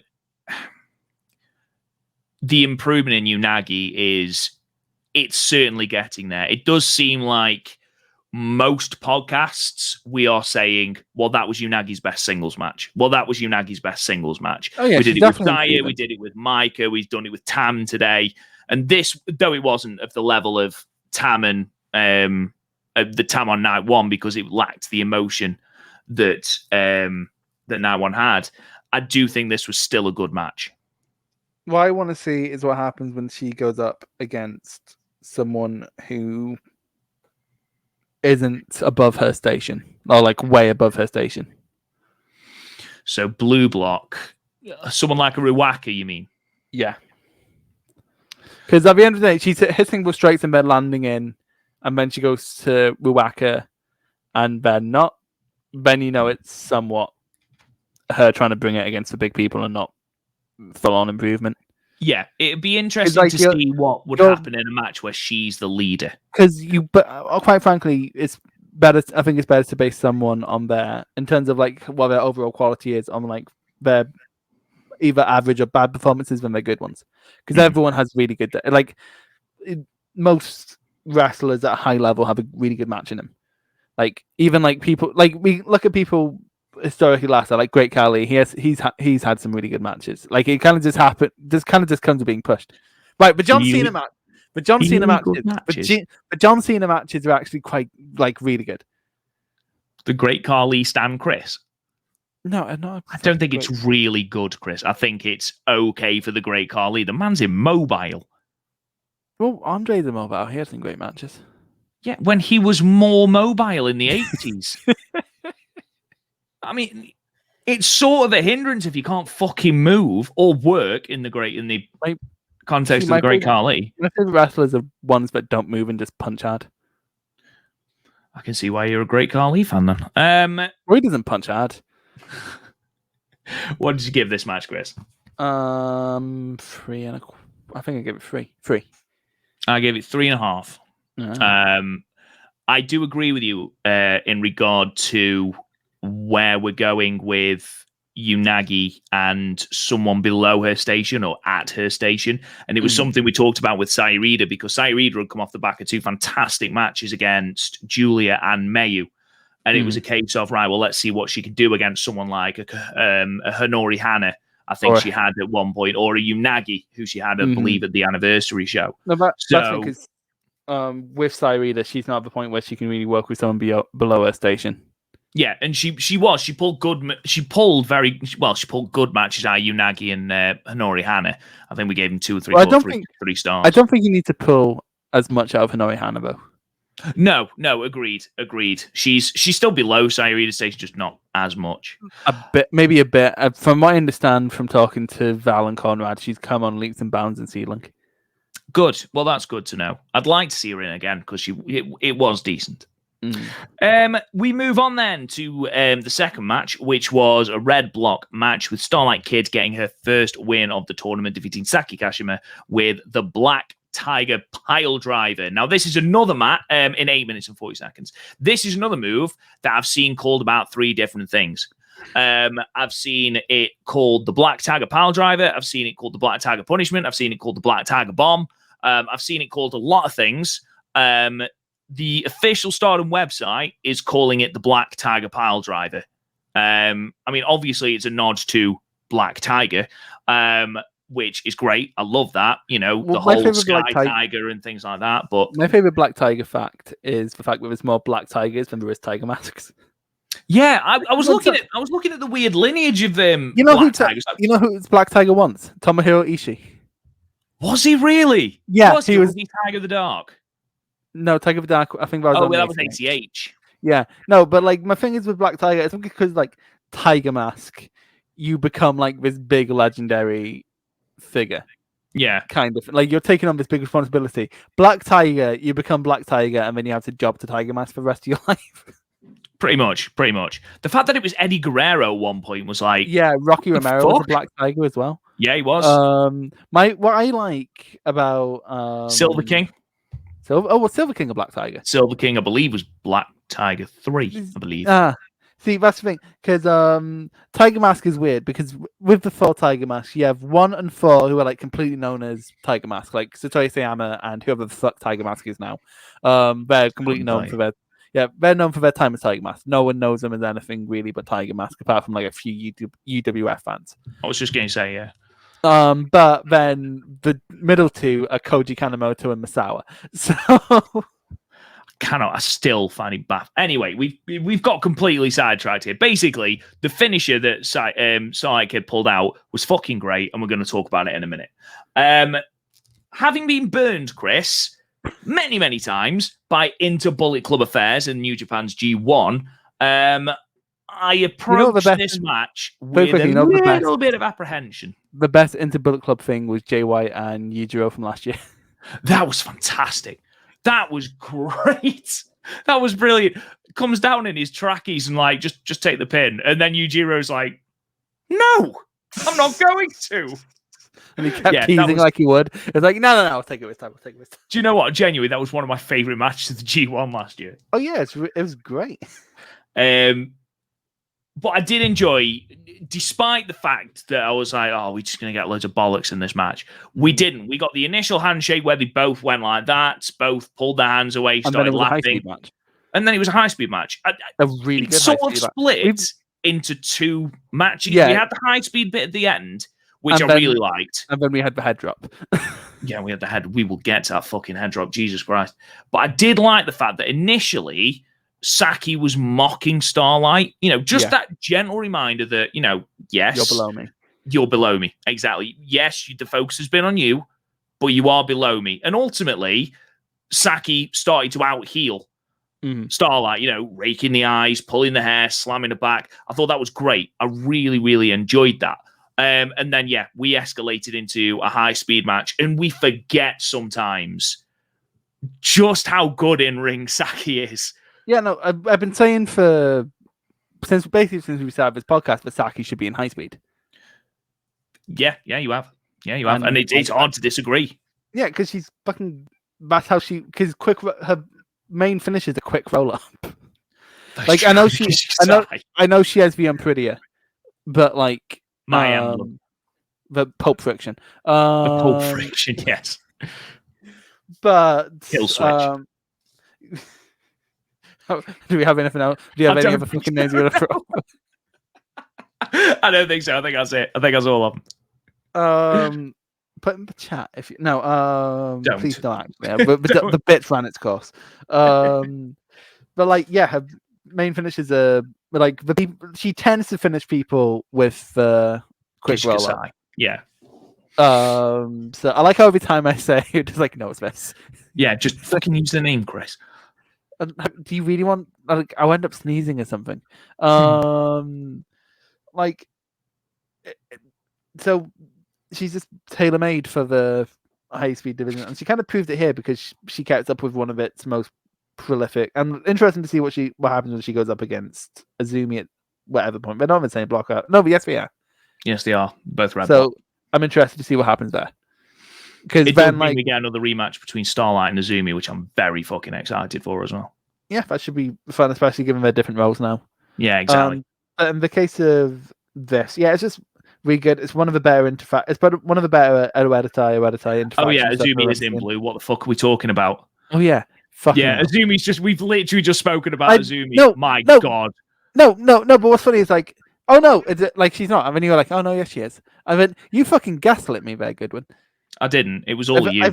You put me off. I've read about this on the internet. You're cyberbullying me.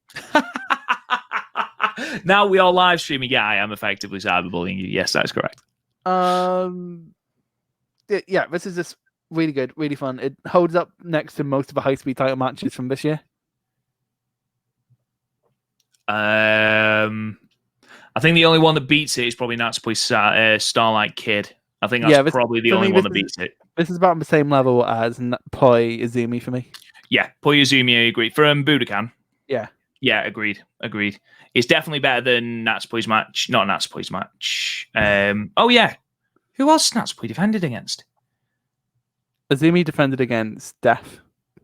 Oh, no, Natsupoi defended against... It's better than that. It was better than the Izumi Death match. I think Natsupoi defended against Death, no. Like, just Death. I think... Has Poi defended against Death? Maybe.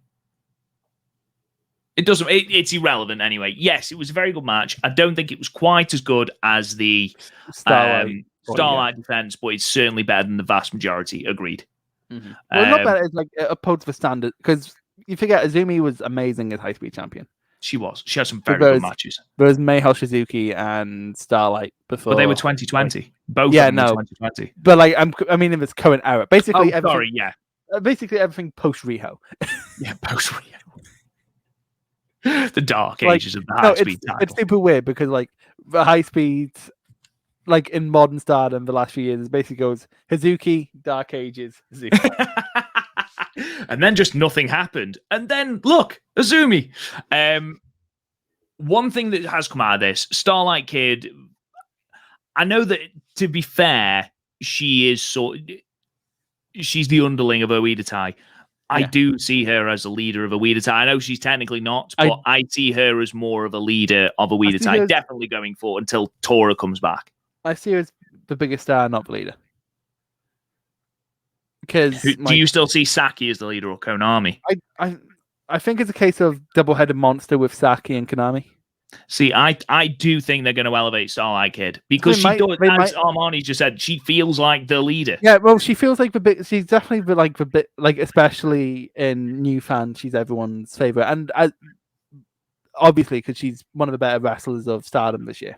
And I get that, but like, I don't know. I think if you want to elevate her to that, she needs more time than a couple months it's been. I get Tora's injury, and you might want to fast track it, but whatever. I see no point in doing that.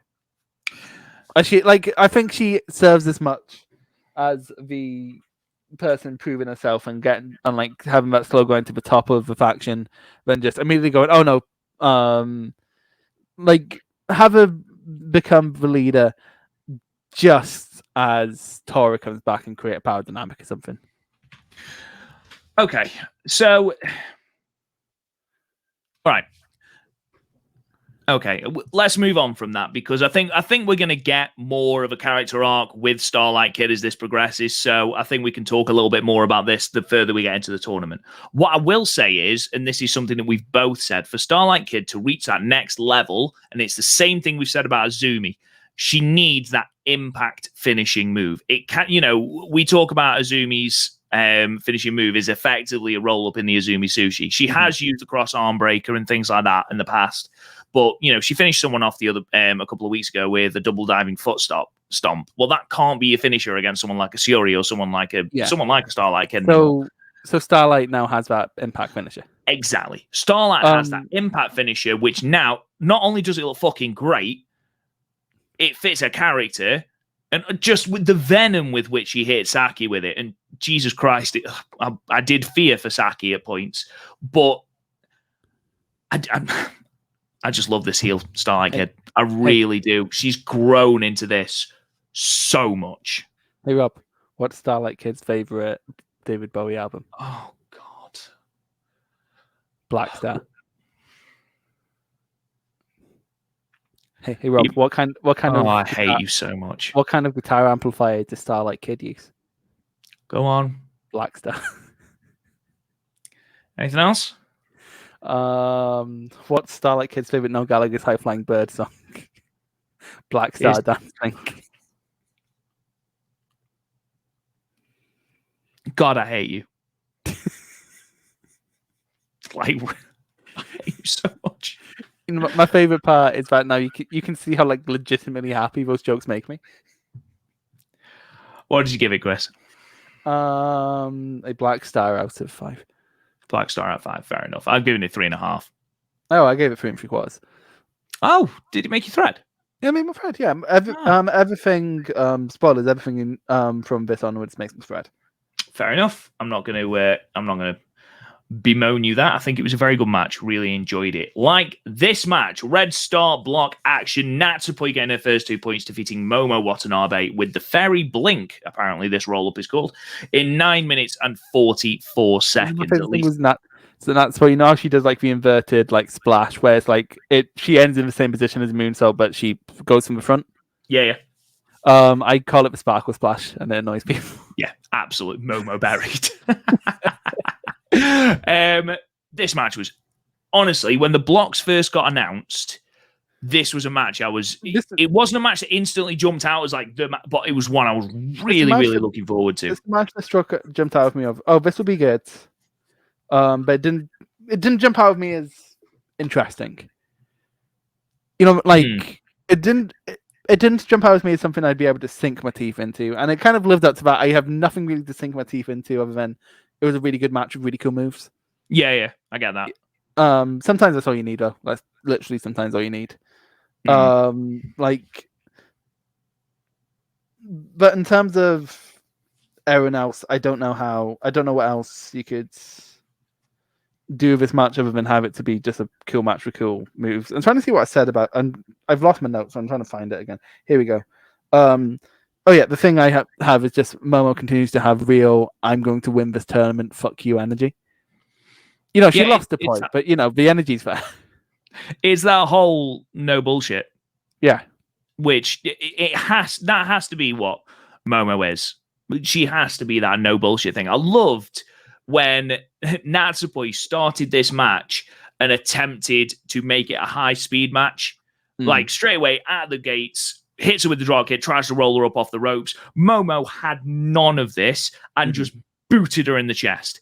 Yeah. And then just continued to boot her in the chest. And it was great. And then you've got Natsupoi realizing, right, I actually have to up my game here because just doing the high-flying stuff is not going to get me the win here. So can I quickly say in the chat, Stretch going the top of Queen's Quest, losing the bottom of DDM. That's just a round robin. That's just how that works. You look at any round robin, those power dynamics just stop. You look at any other point in the year. I could use a million different round robins. I'm going to use New Japan because it's what most people know. It's the only time Ishii could ever pin a Jay White. The amount of times that Ishii pins the champion is unreal. Yeah, that's just how round robins go. It's the place where big opportunities win, and it's not like It's not like he's saying the bottom of DDM. It's not like Natsupoi's been positioned as a loser. Well, she's a champion. Her opening start of 2021 wasn't great, but since she's been champion, obviously her winning percentage has improved massively. And you look at the vast majority of the field. I mean, if you look at Red Block, for example, you have got 1, 2, 3, 4, 5 of the field are 1-1. And it's the case of all of the others have only had one match, and Himika hasn't had any. And also, when you think about it, with like, it makes sense for this champion to pin Momo, because you don't want Momo having a claim to the high speed. You don't want to sort of muddy that scene in that way, because that's not where Momo's meant to be. I don't think that would have been the case, but even so, yeah, you're right.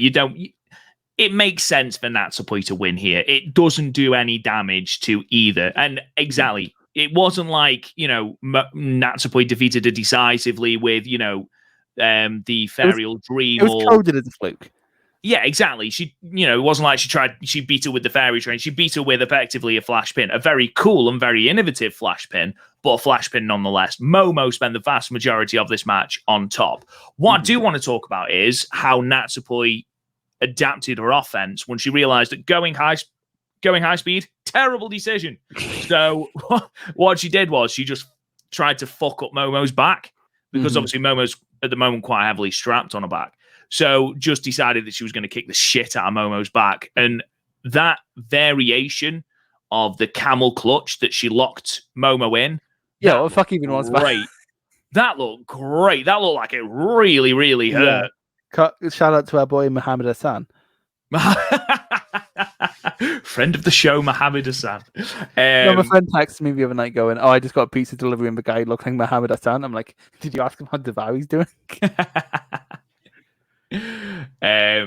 Yeah, this was great. I love this match. I think it ended in the right way. You aren't burying Momo. Momo came out looking extremely strong against Mayu, really definitive win against Mayu, and effectively a fluke loss against Natsupoi. I don't think this does anything for her, anything bad for Momo whatsoever. Natsupoi has had two very different matches and looked good in both. Momo has had two very different matches and has looked very, very good in both.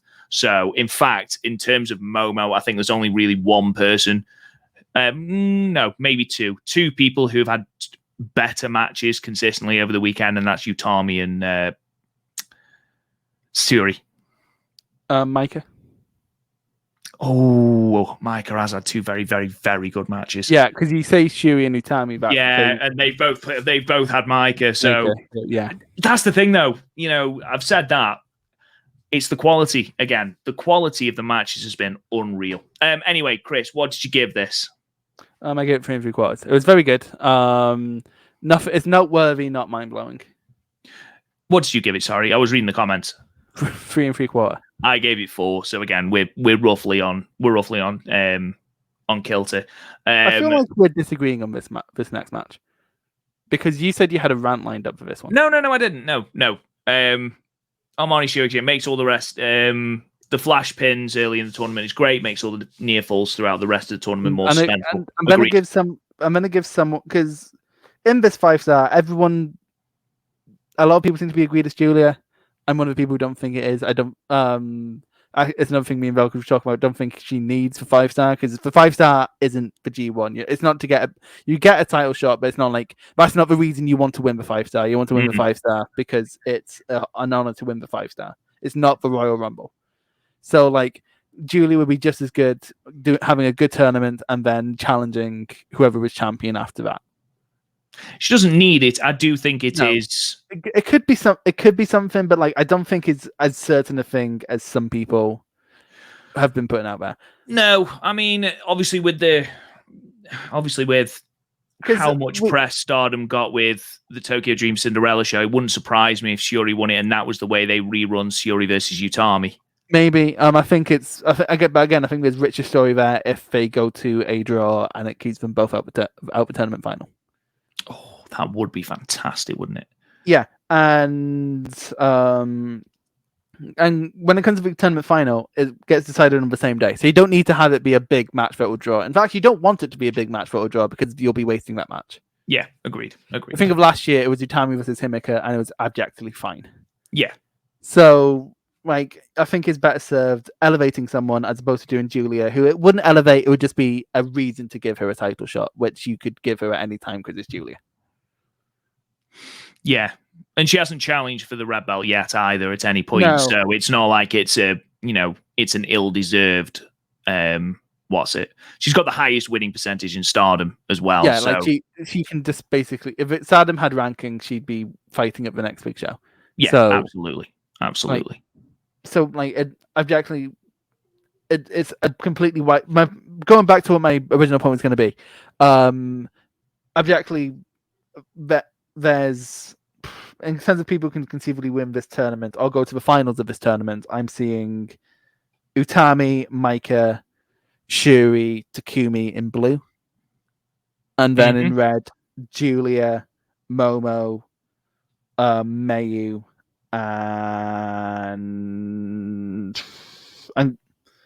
maybe Starlight. I think Mayu and Starlight will cancel each other out on the final night. Yeah, that's what I'm saying. All these small wins that in a bubble, purely in a bubble, they seem weird. They might seem weird. Going through the tournament, they're going to become more, because that's just how Rod and Robins work. We're going to be looking at Poi versus. We might be looking at Poi versus Momo later in the tournament, going, "Oh no, this is going to fuck up Momo." Quite possibly. That's a good point. Let's move on then. So, Blue Stars next, Blue Block, with Tam Nakano getting the first 2 points of the tournament by defeating Konami in 10 minutes and 45 seconds with Twilight Dream. I managed to go. I managed to go the weekend. The only two things I had spoiled all weekend was Risotto Momo versus Mayu, which I saw coming anyway. And then this. And the reason I know this is because I forgot the 5 stars 2 days in a row, because normally there's a couple of days between five stars. So it completely just left my mind, because it was just as I woke up, went on Twitter, and just Val being really sad that Konami lost again.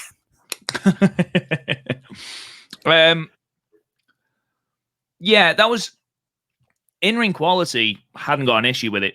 Konami getting after the arm, really, really good. Using the chair early on to go. I think the most face thing Konami's done all year is attack Tam Nakano early, so we don't have to hear the rest of her fucking dreadful entrance theme. So I was instantly behind Konami after that. Oh, it's the worst. It's easily the worst Stardom theme, without a shadow of a doubt. Yeah. It's just Has the worst. Auto-Tune ever been used well in a wrestling theme? Oh, Yuma Aoyagi's theme. There we go. Never mind. Oh yeah, no, yeah, fair enough. You've cancelled out your own plots at them. Like a rock star. But yeah, that Tam Nakano's theme is dreadful. So Konami finishing that was great early. And then what we'll see here, this is because clearly we want Tam to be like an ace, ace light figure, the underdog. Yeah, not necessarily the underdog, but the person who could take a lot of punishment but still come out as a winner. But John Cena, for the lack of better terms, where she's going to be beat up all match and then get her big win. Basically, how Mayu's red belt reign went. Yeah, because I recently watched because for my next video I'm redoing my 2020 video because I fucking hate it. So I'm a crazy person. So I've went through my whole over the last few weeks. I've just been going through my whole 2020 shortlist, and by shortlist it's 50 matches. So I rewatched Mayu versus Suri, and you know what? It's much better than I initially thought it was, because it starts out Mayu trying to play Shuri's game. And then she's like, "Oh no, this isn't going to work," and she just starts throwing herself at her like it's Darby Allin.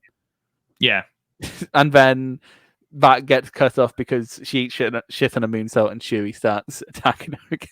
And it's basically like Homer Simpson when he's a boxer, where Shuri just tires out and eventually just gets hit with a fucking suplex. Yeah, agreed. Here. Tam came from behind, was attacked before she was ready to start, got completely decimated with weapons. Konami was a dick, and then Tam was able to make a comeback. It was a short, contained, fun ace figure kind of story, perfect for Tam's first. I'm gonna say real match, because I don't think an Unagi match should count as your first match. It's the first time where, despite the fact she won and then lost the night before, it's the first time where you went in believing Tam could lose this. Because tournament Konami's like tournament Ishii, she's suddenly better than everyone, and she might actually win something. Yeah. Do you think the right person won? Honestly, I don't think anyone gets anything bad out. If they're not gonna, because here's the thing: Konami's at the level where she beat Tam, she'd have to fight for the white belt later. So if we don't want her to fight for the white belt later, you don't give her the win here. It's as simple as that.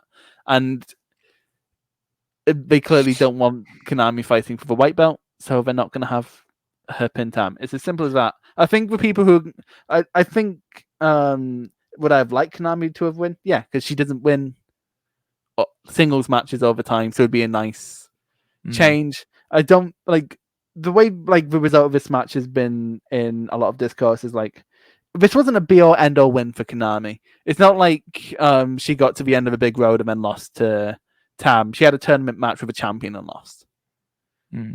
So in terms of the white person won, if they don't Konami challenging for the white belt, then yeah, the right person won.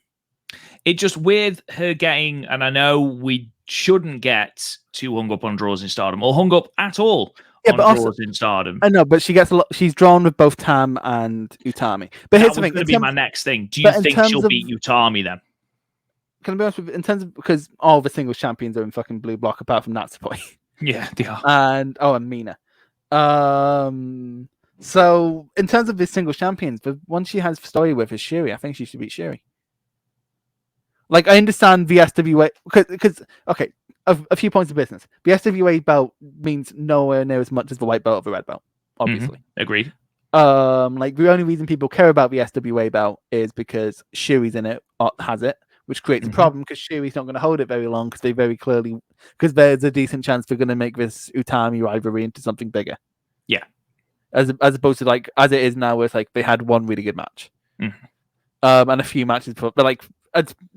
You know what I mean? But with Konami, we talked about this at the Budokan show. There's stuff to build on there.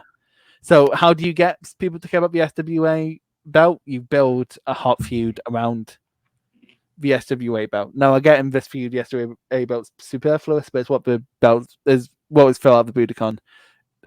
In terms of a more complete story, if she's going to pin any champion, she should pin Shuri. Yeah, and then like at that point, if Utami and Tam get the win back, so fucking what? Konami has a hot feud coming out of it. One of the biggest stars of the company. When theory, she'll probably overcome it because she's in my head, she's the most natural next SWA champion. But also, but also they're probably gonna draw that out a bit because we need to wait for foreigners to be like that before we can do anything with the fucking belt. True. Yeah, like the only reason it's still on Shuri is because she's like, hey, I'm part from another country. The only reason that I thought I don't think the right person won here is because Konami fits the white belt picture, which she does. But also not just that. I think Konami's one of those people that we can slot up anywhere. But have you had her draw with Utami and Tam in very, very quick succession? So are you asking me if Stardom did draws for no reason? Yes. What I'm asking you, you would argue if they were two draws against the likes of, I don't know, Himika and Saya Kamatani, you would argue that they were done for draws' sakes. To have her draw with the two the two highest champions in Stardom in basically what were consecutive shows, basically, I know they weren't, but basically consecutive shows. Tours.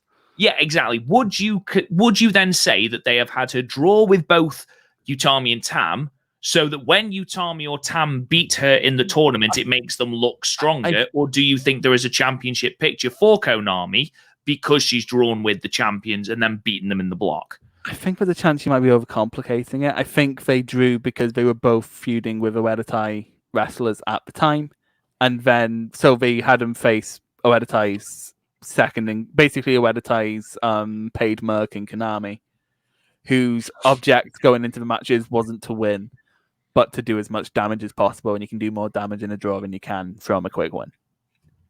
Fair enough. So, like, I think saying, "Oh, will this lead to a future Konami title shot?" Probably not, and in all likelihood, they'll either avenge the wins or Konami might get a quick win. But like, it honestly, I think if you think about it for a second, you realize if there's any story in the title picture here, the stories of Shuri. Yeah, I agree. Suri would be the better route, definitely. I think you think about who is left to challenge Utami for the red belt. We're almost at the point where Maya was at, where she is like, right, who else is there? And there's and like Shuri might be given the arc to where she can eventually beat Utami, and it will be a big cathartic thing. So maybe a Shuri rematch, especially because like it's happened before where a draw like I mentioned before has led to see what my ideal would be like no, that's it. Konami's future is in the tag division because she doesn't fit Stardom's main. Like or not, Stardom has a main event mold. They either have like final bosses or Mayu. That's basically their main event mold. Yeah. So Konami's not really a final boss; she's an underboss.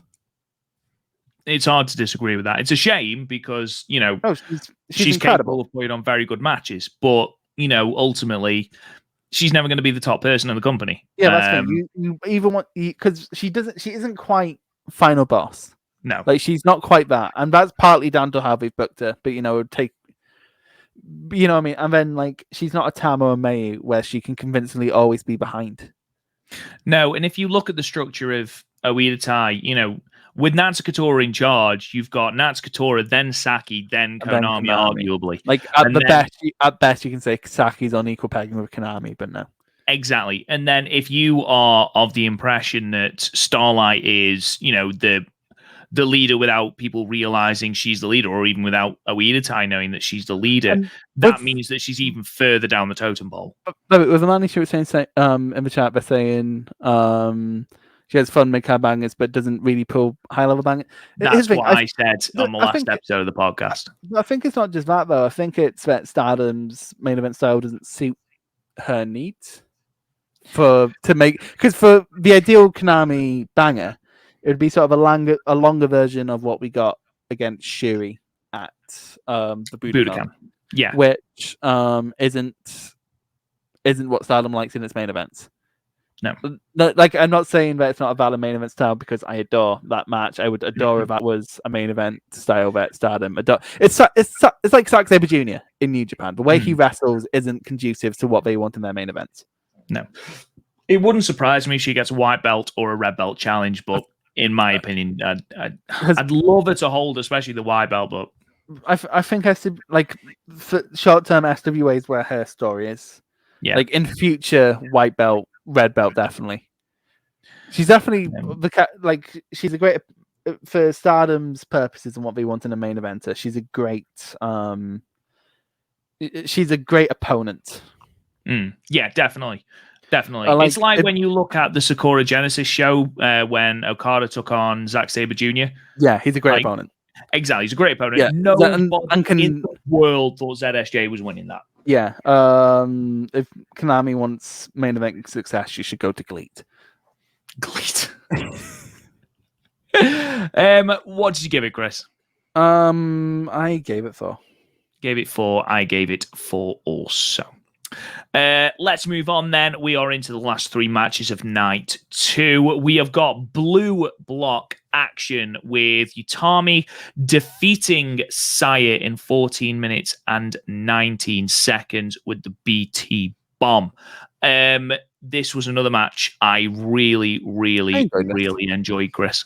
I like this. I didn't like it as much as the one. Well, I didn't like it anywhere near as much, in fact, as the one at the Budokan. But also, A, you have the contextual factors there. Yeah. B, you had the surprise of, oh my god, so I can actually put on like a really, really good match. Yeah, true. And D, there was no Canadian Destroyer. Fuck this match. There was no Canadian Destroyer. There was a fucking Spanish Fly, though. Yeah. Which, admittedly, not quite as impressive as a Canadian Destroyer out of nowhere. It's still very innovative. Yeah, well, for Stardom, it's innovative. For wider wrestling, so you can do a Spanish Fly. Boo fucking who? Who can't? Like, big whoop. Me. I could probably do one on a trampoline. No, you couldn't. I could do Yeah, maybe. I could take a Spanish fly. I could take a Spanish fly. No, I love this wouldn't match. I'd be a bruiser. Do you reckon? Do you reckon be an Ishii? If you got slapped on the chest, you'd cry. No, but because if you have long hair and a beard, you have no idea how many wrestlers have been compared to just for having long hair and a beard. Big Damo. That one hurt, to be honest. No, because it was in fucking. I went to a WWE house show in Glasgow, and someone just shouted it from across a fucking hydro. It's like, "Oh, you look like Killian Dane." I'm like, "Cheers, pal." And then Killian Dane was like the surprise at ICW that night. Like he made it because he was in town anyway. He made a surprise appearance, and on my way out, everyone was drunk, going, "Oh look!" pointing at me. It's Killian Dane. I'm like, that really hurts.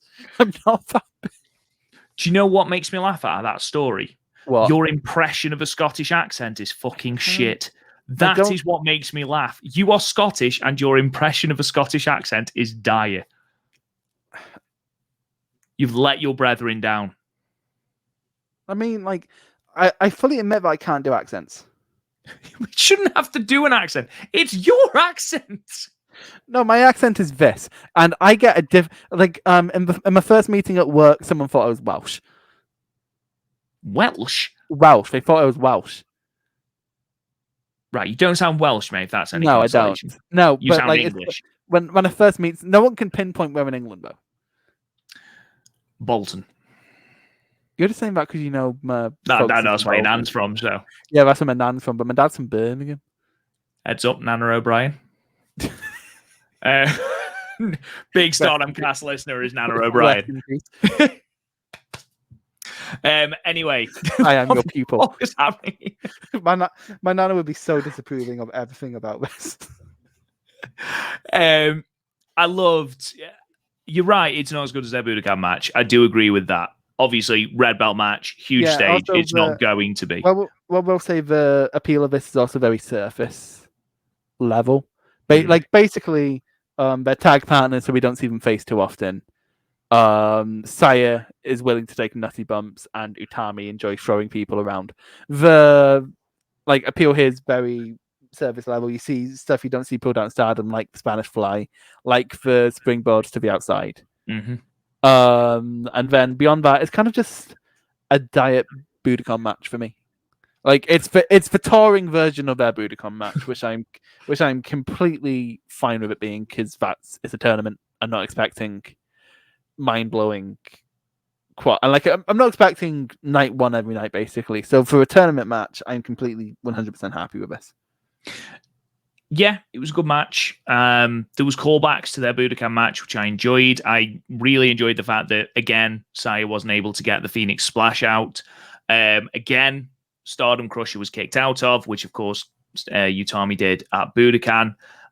They played on the fact that they are tag partners and, of course, know each other's offense very, very well. I was a big fan of when Utami catches Saya's back flip drop kick. She caught it in a sidewalk slam.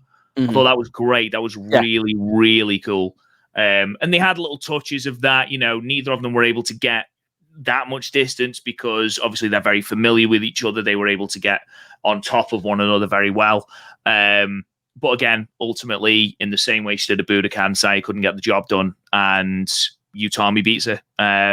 It was a solid match, really good match. Again, their Budokan match, because it was such a surprise as to how good it was in that situation. Obviously, that has the upper hand. It went much longer, so we had a lot more in there. Exactly. This went, 14 minutes? I think for a 14-minute match, it was fantastic. I think I gave it 4 1/4, Chris. I gave it 3 3/4. Oh, there you go. I liked it a little bit more than you. Let's move on then. Semi-main. Another match I loved. Blue block with Suri. You can stop saying that you love them. We already know that you love other match. You don't need to say that when you go with another match you love. You love all of them. We know this. Okay. So the match that I loved, Suri becoming the second wrestler to get to 4 points, defeating Micah, who's on 2 points, in 60 minutes and 38 seconds with the Emerald Flosion. You said that with such malice in your voice. It's like, Emerald Flosion. All right, Vince. Chris. Emerald Flosion. Yeah,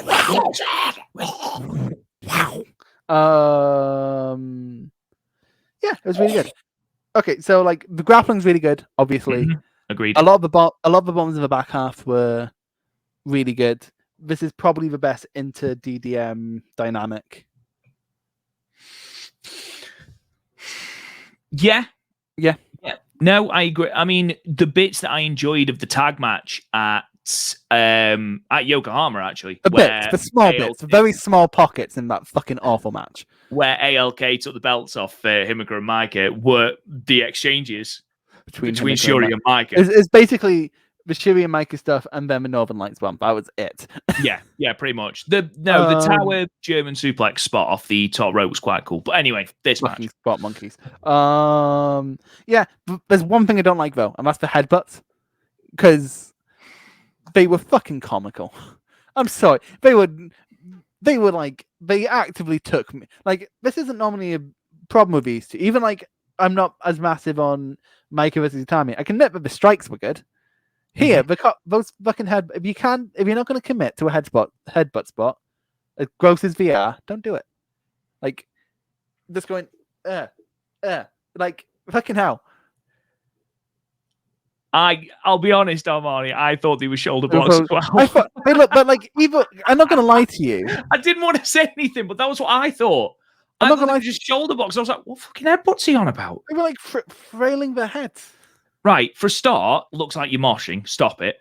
I don't know what this was that you were doing. But no, I read them as shoulder blocks, so it didn't bother me in the slightest. Oh, I've still even a shoulder blocks. I find them like comical because they look like shit.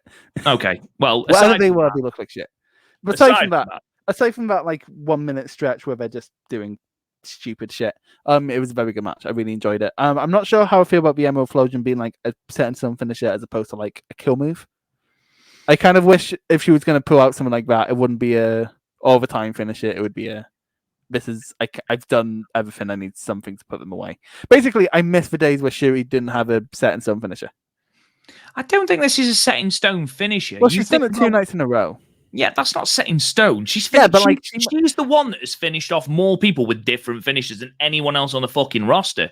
Yeah. I mean, she went through a phase of having 4 different submission moves. She's the Jonathan Gresham of Stardom. Exactly. She finished she set up Julia's Northern Lights with the buzzsaw kick. So I guess it's a bit early to call that. I just hope it doesn't become a set in stone finisher. No, I get what you mean. I do like the fact that with Shuri, she's a very unique wrestler in the fact that you don't know what she's going to finish a match with.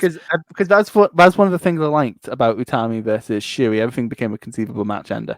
Yeah, because she has finished matches with everything from the Scorpion Deathlock to the Vermilion Bird. That match could have ended at any point, and I probably would have complained about it less. And it would have been satisfying. Yeah.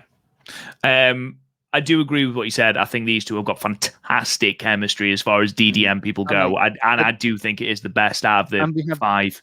And they both have decent grappling prowess, so we can just fill the first 5 minutes of their match with random grappling and no one cares. Oh, the punt kick. I forgot about that. Oh, the punt kick was great. But yeah, I don't particularly mind the Emerald Flosion as a set in stone finisher if it becomes a set in stone finisher. Like it's a good. No, I'm saying it's a good. I'm not saying it's a bad finisher. I'm saying I don't want Shuri to have a set in stone finisher. Yeah, no, I agree with you. I did like the fact that basically every single move that Shuri had could have been a discernible finisher. Mm-hmm. Because like I said, if you total up the moves that she's actually finished matches with this year, I reckon it must be close to 10. Yeah, no, I think the only person really beating her right now in that regard is Jonathan Gresham. Are you just trying to get Jonathan Gresham on this podcast as many times as you can? I don't need to try. Get it. You like Gresham. For fuck's sake, take his cock out of your mouth. Jesus. I wish his cock was in my mouth. All right. No. Didn't need that, did we? Didn't need that, Chris. Don't say things if you don't want me to take them to a logical extreme. You know this about me. Yeah, the punt kick was savage. The punt kick was fucking horrible. But yes, overall, I do think that these two... I can say in Velka's in the chat, I can back up, but it was like, I want her to punt kick her. I want just punt kick her.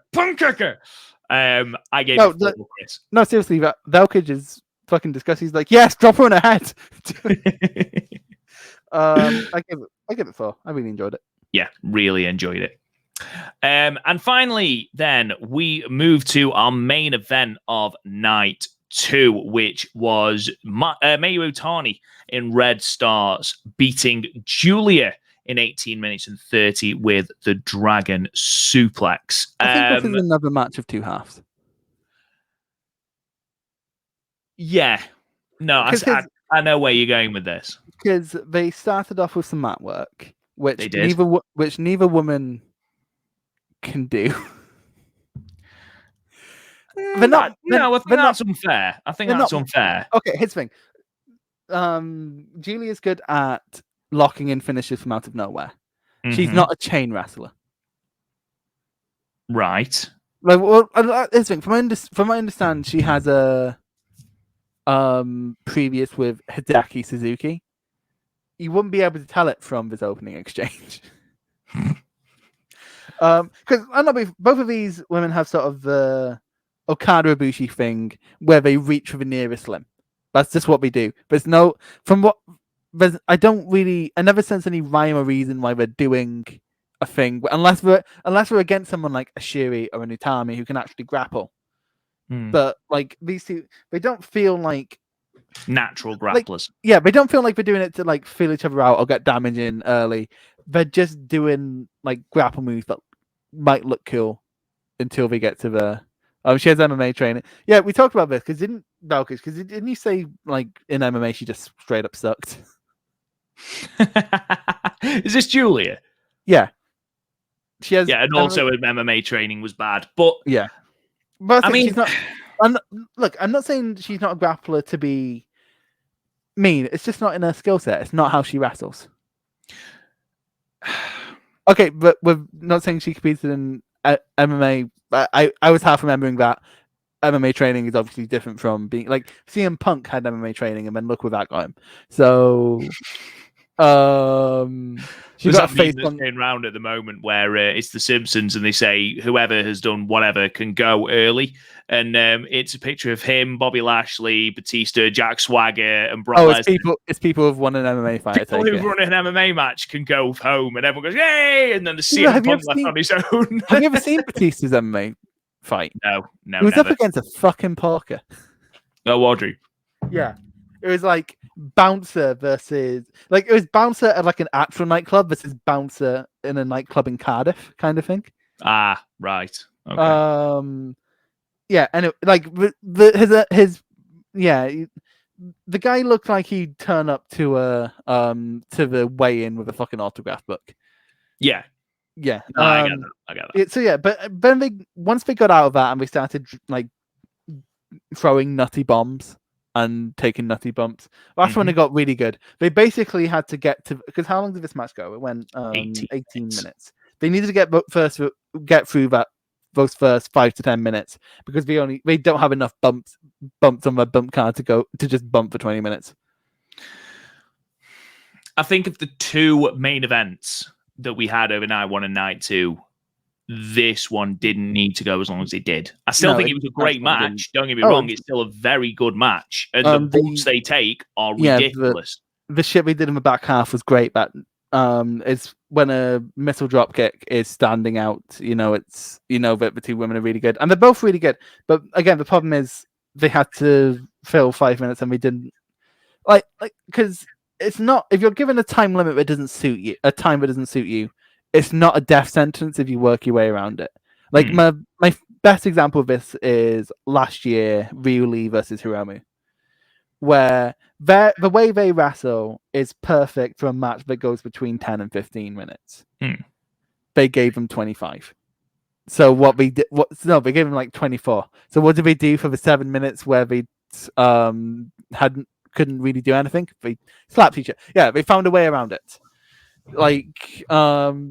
It's not definitely just need to find a way around it. I think the way they found around the time limit doesn't suit them wasn't the most elegant solution. Because I'm not saying both women are like awful grapplers because they're not like they're not laughably bad. They're just not at all interesting. There's nothing. The grappling sequence is there to fill time and literally nothing else. Do you think this way because neither woman is going to finish the match with? I guess that's partly it. It's like it's objectively not part of the game, but that doesn't really need to like.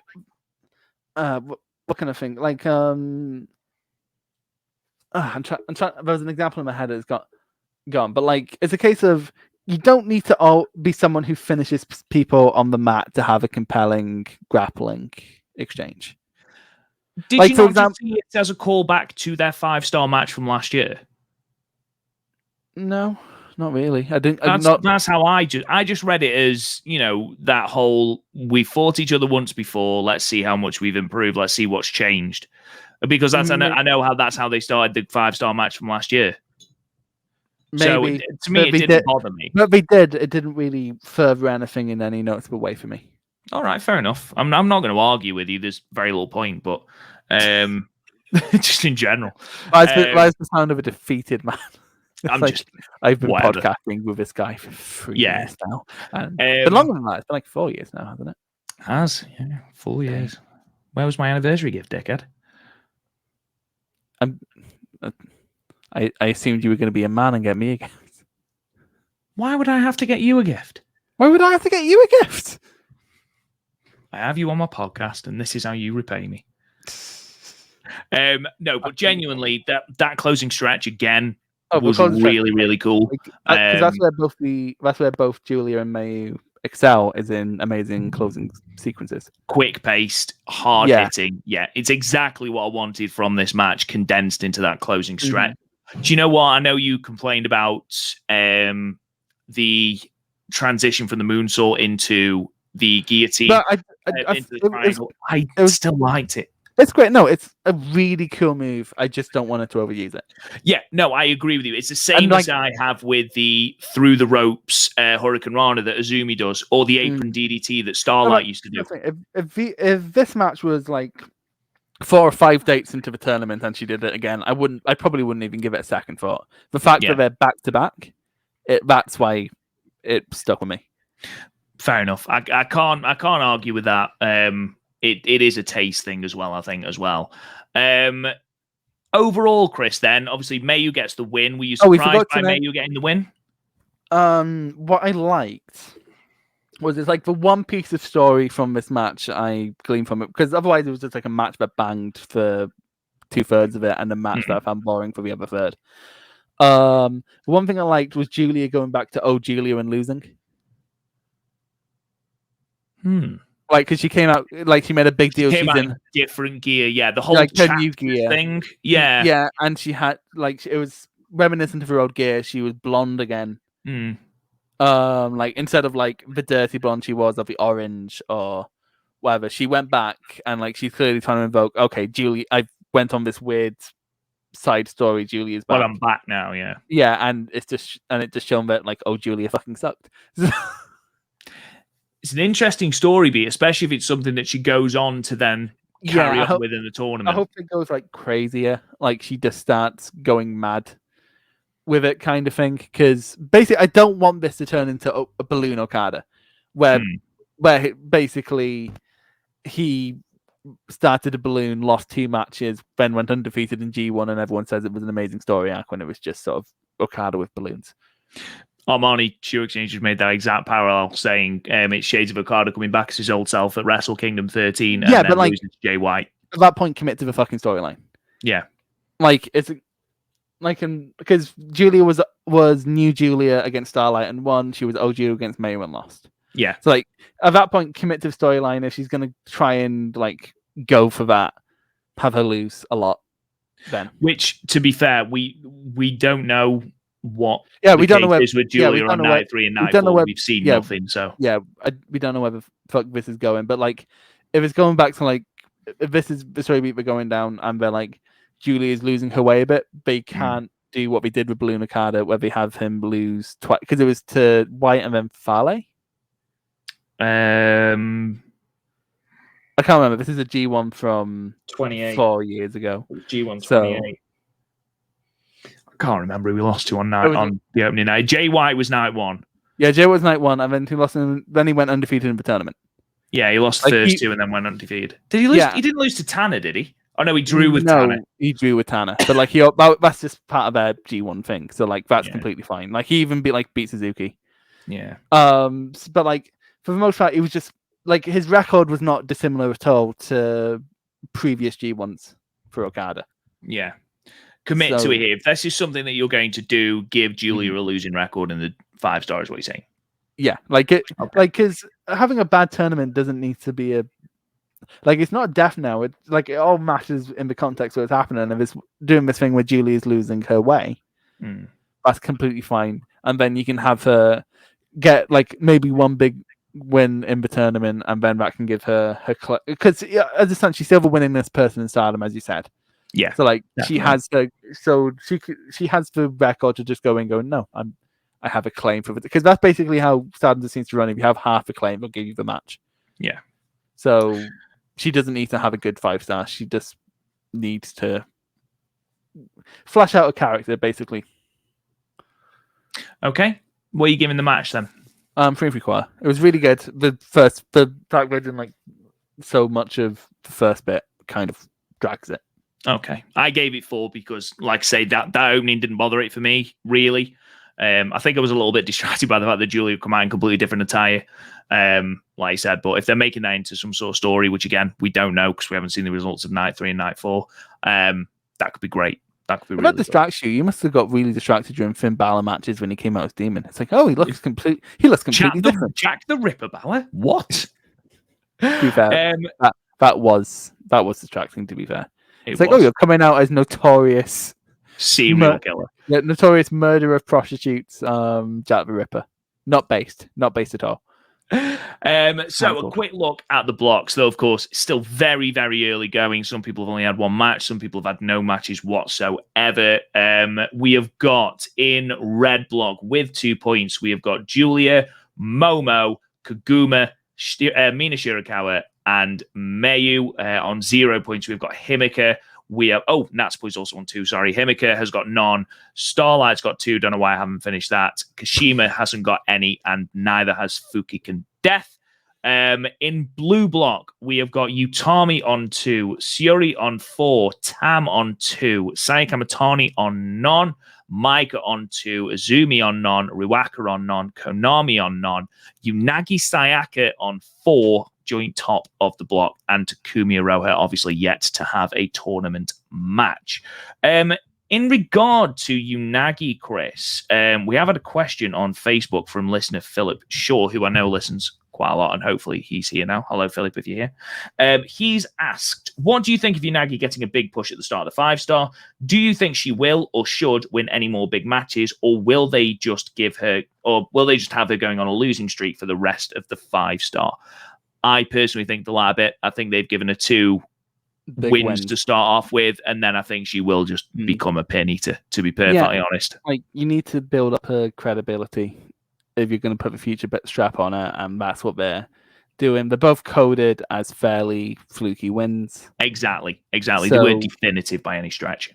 So, people just learn from seeing that not to take Unagi lightly, and then she'll get put back in her place. Basically, I personally...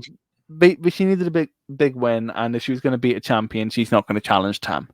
So yeah, I imagine there'll be an interesting storyline with Suri based on their SWA match. Mm-hmm. But basically, what I'm expecting from that is what their SWA match should have been. Yeah, exactly. Just Suri beating the shit out of us for 6 minutes. I mean, you look at who she's got left. She's got Utami, Suri, Sayaka Matani, Maika, Riwaka, Konami, and Takumi Aroha. Yeah. Here's the thing. She doesn't have a hope in hell in most of them. The only one I think she'd have a hope in hell with is Riwaka, and she's probably going to beat her to set up a challenge. So I imagine that the only person she's got the only big name out of those that might lose is perhaps Sayaka Matani. Maybe if they I wouldn't be mad if Saya went winless. I don't think she'll go winless. I don't think she'll go winless at all. I think she will get points, and I think she'll be higher up the block. But I do think that she is the kind of person that will take Unagi too lightly and will lose. Yeah, Yeah. And also you think about the way that she's lost against Suri and Utami, trying to overcomplicate things or trying, not capitalizing when she can. That storyline works against someone like Unagi. But in answer to your question, Philip, I think that Unagi maximum maybe gets 2 more points for her to push. Mm-hmm. Like Unagi's been someone who does well in tournaments so far. Like she did well in the Cinderella. She got through to the semis of the Cinderella. Yeah, she went to the finals of the mini tournament for the future. Yeah, agreed. So like she's just coded to do well in tournaments because people take her lightly. Yeah. Just a little bit of preview news going into the rest of the 5-star tour. We've had a few title matches announced, and this is courtesy of @1222 Dragon Moon. At Korakuen on the 13th of August, Unagi will take on Mei Sakurai for the Future of Stardom Championship. On the 14th, the following day in Nagata, we have got the Goddess of Stardom title match between ALK and Konami and Ruaka. On the 29th of August in Shiodome, or Shiodome, I assume Shiodome, I might be wrong. We have got the winner of the Unagi or Mei match for the future. The winner of that will take on Rina for the Future of Stardom Championship. I know that she came out and said to Unagi, the future belts for future stars, you're like well old, which just great. I love it. Natsupoi versus Starlight Kid is also on that show on the 29th of August. And then finally, the next Artist of Stardom Championship that has been announced will be the 4th of September with the Cosmic Angels team of Tamina and Unagi taking on My Himipoi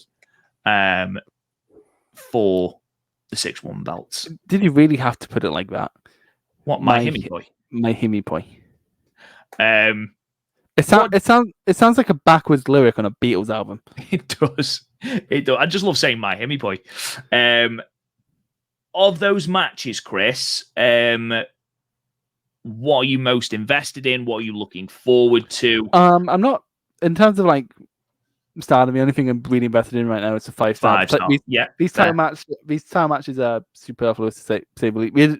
I take it these are on like quiet days for the 5-star. You would assume so, aside from the 13th, which is the Korakuen show. And they're just trying to load it more because it's a Korakuen show. So you would assume so. So these are just filler for days we don't have anything big on for the 5-star, I assume. And you would assume that with that being the Korakuen, the 13th, I think there is 5-star dates for that show. Mm-hmm. So there'll be 5-star matches on that show. Obviously, you aren't going to have an Artist of Stardom Championship match on that card because you've got the 5-star and you've got Unagi defending the future. So it wouldn't surprise me if Maika Himika and Natsupoi take the belts in September, but there we are. Yeah, because Cosmic Angels have really ran their course as the Artist champs. Well, there's not many combinations of teams left for Cosmic Angels to actually beat. No. So they have run through everyone. They've run through 2 iterations of Queen's Quest. They've already broken the amount of successful defenses. I think they're on 8 successful defenses now, and I think this will be the 9th. So aside from if they're trying to break the record for days, which I think stands at 280 days, which they can't be far off, they might. I don't think they quite will get it by the 4th of September, but I doubt Stardom give a shit about that. Armani Shuix, Velkage has just said he thinks that Unagi retains, Starlight wins, Unagi retains, and then DDM win the Artist of Stardom Championships, which I don't disagree with.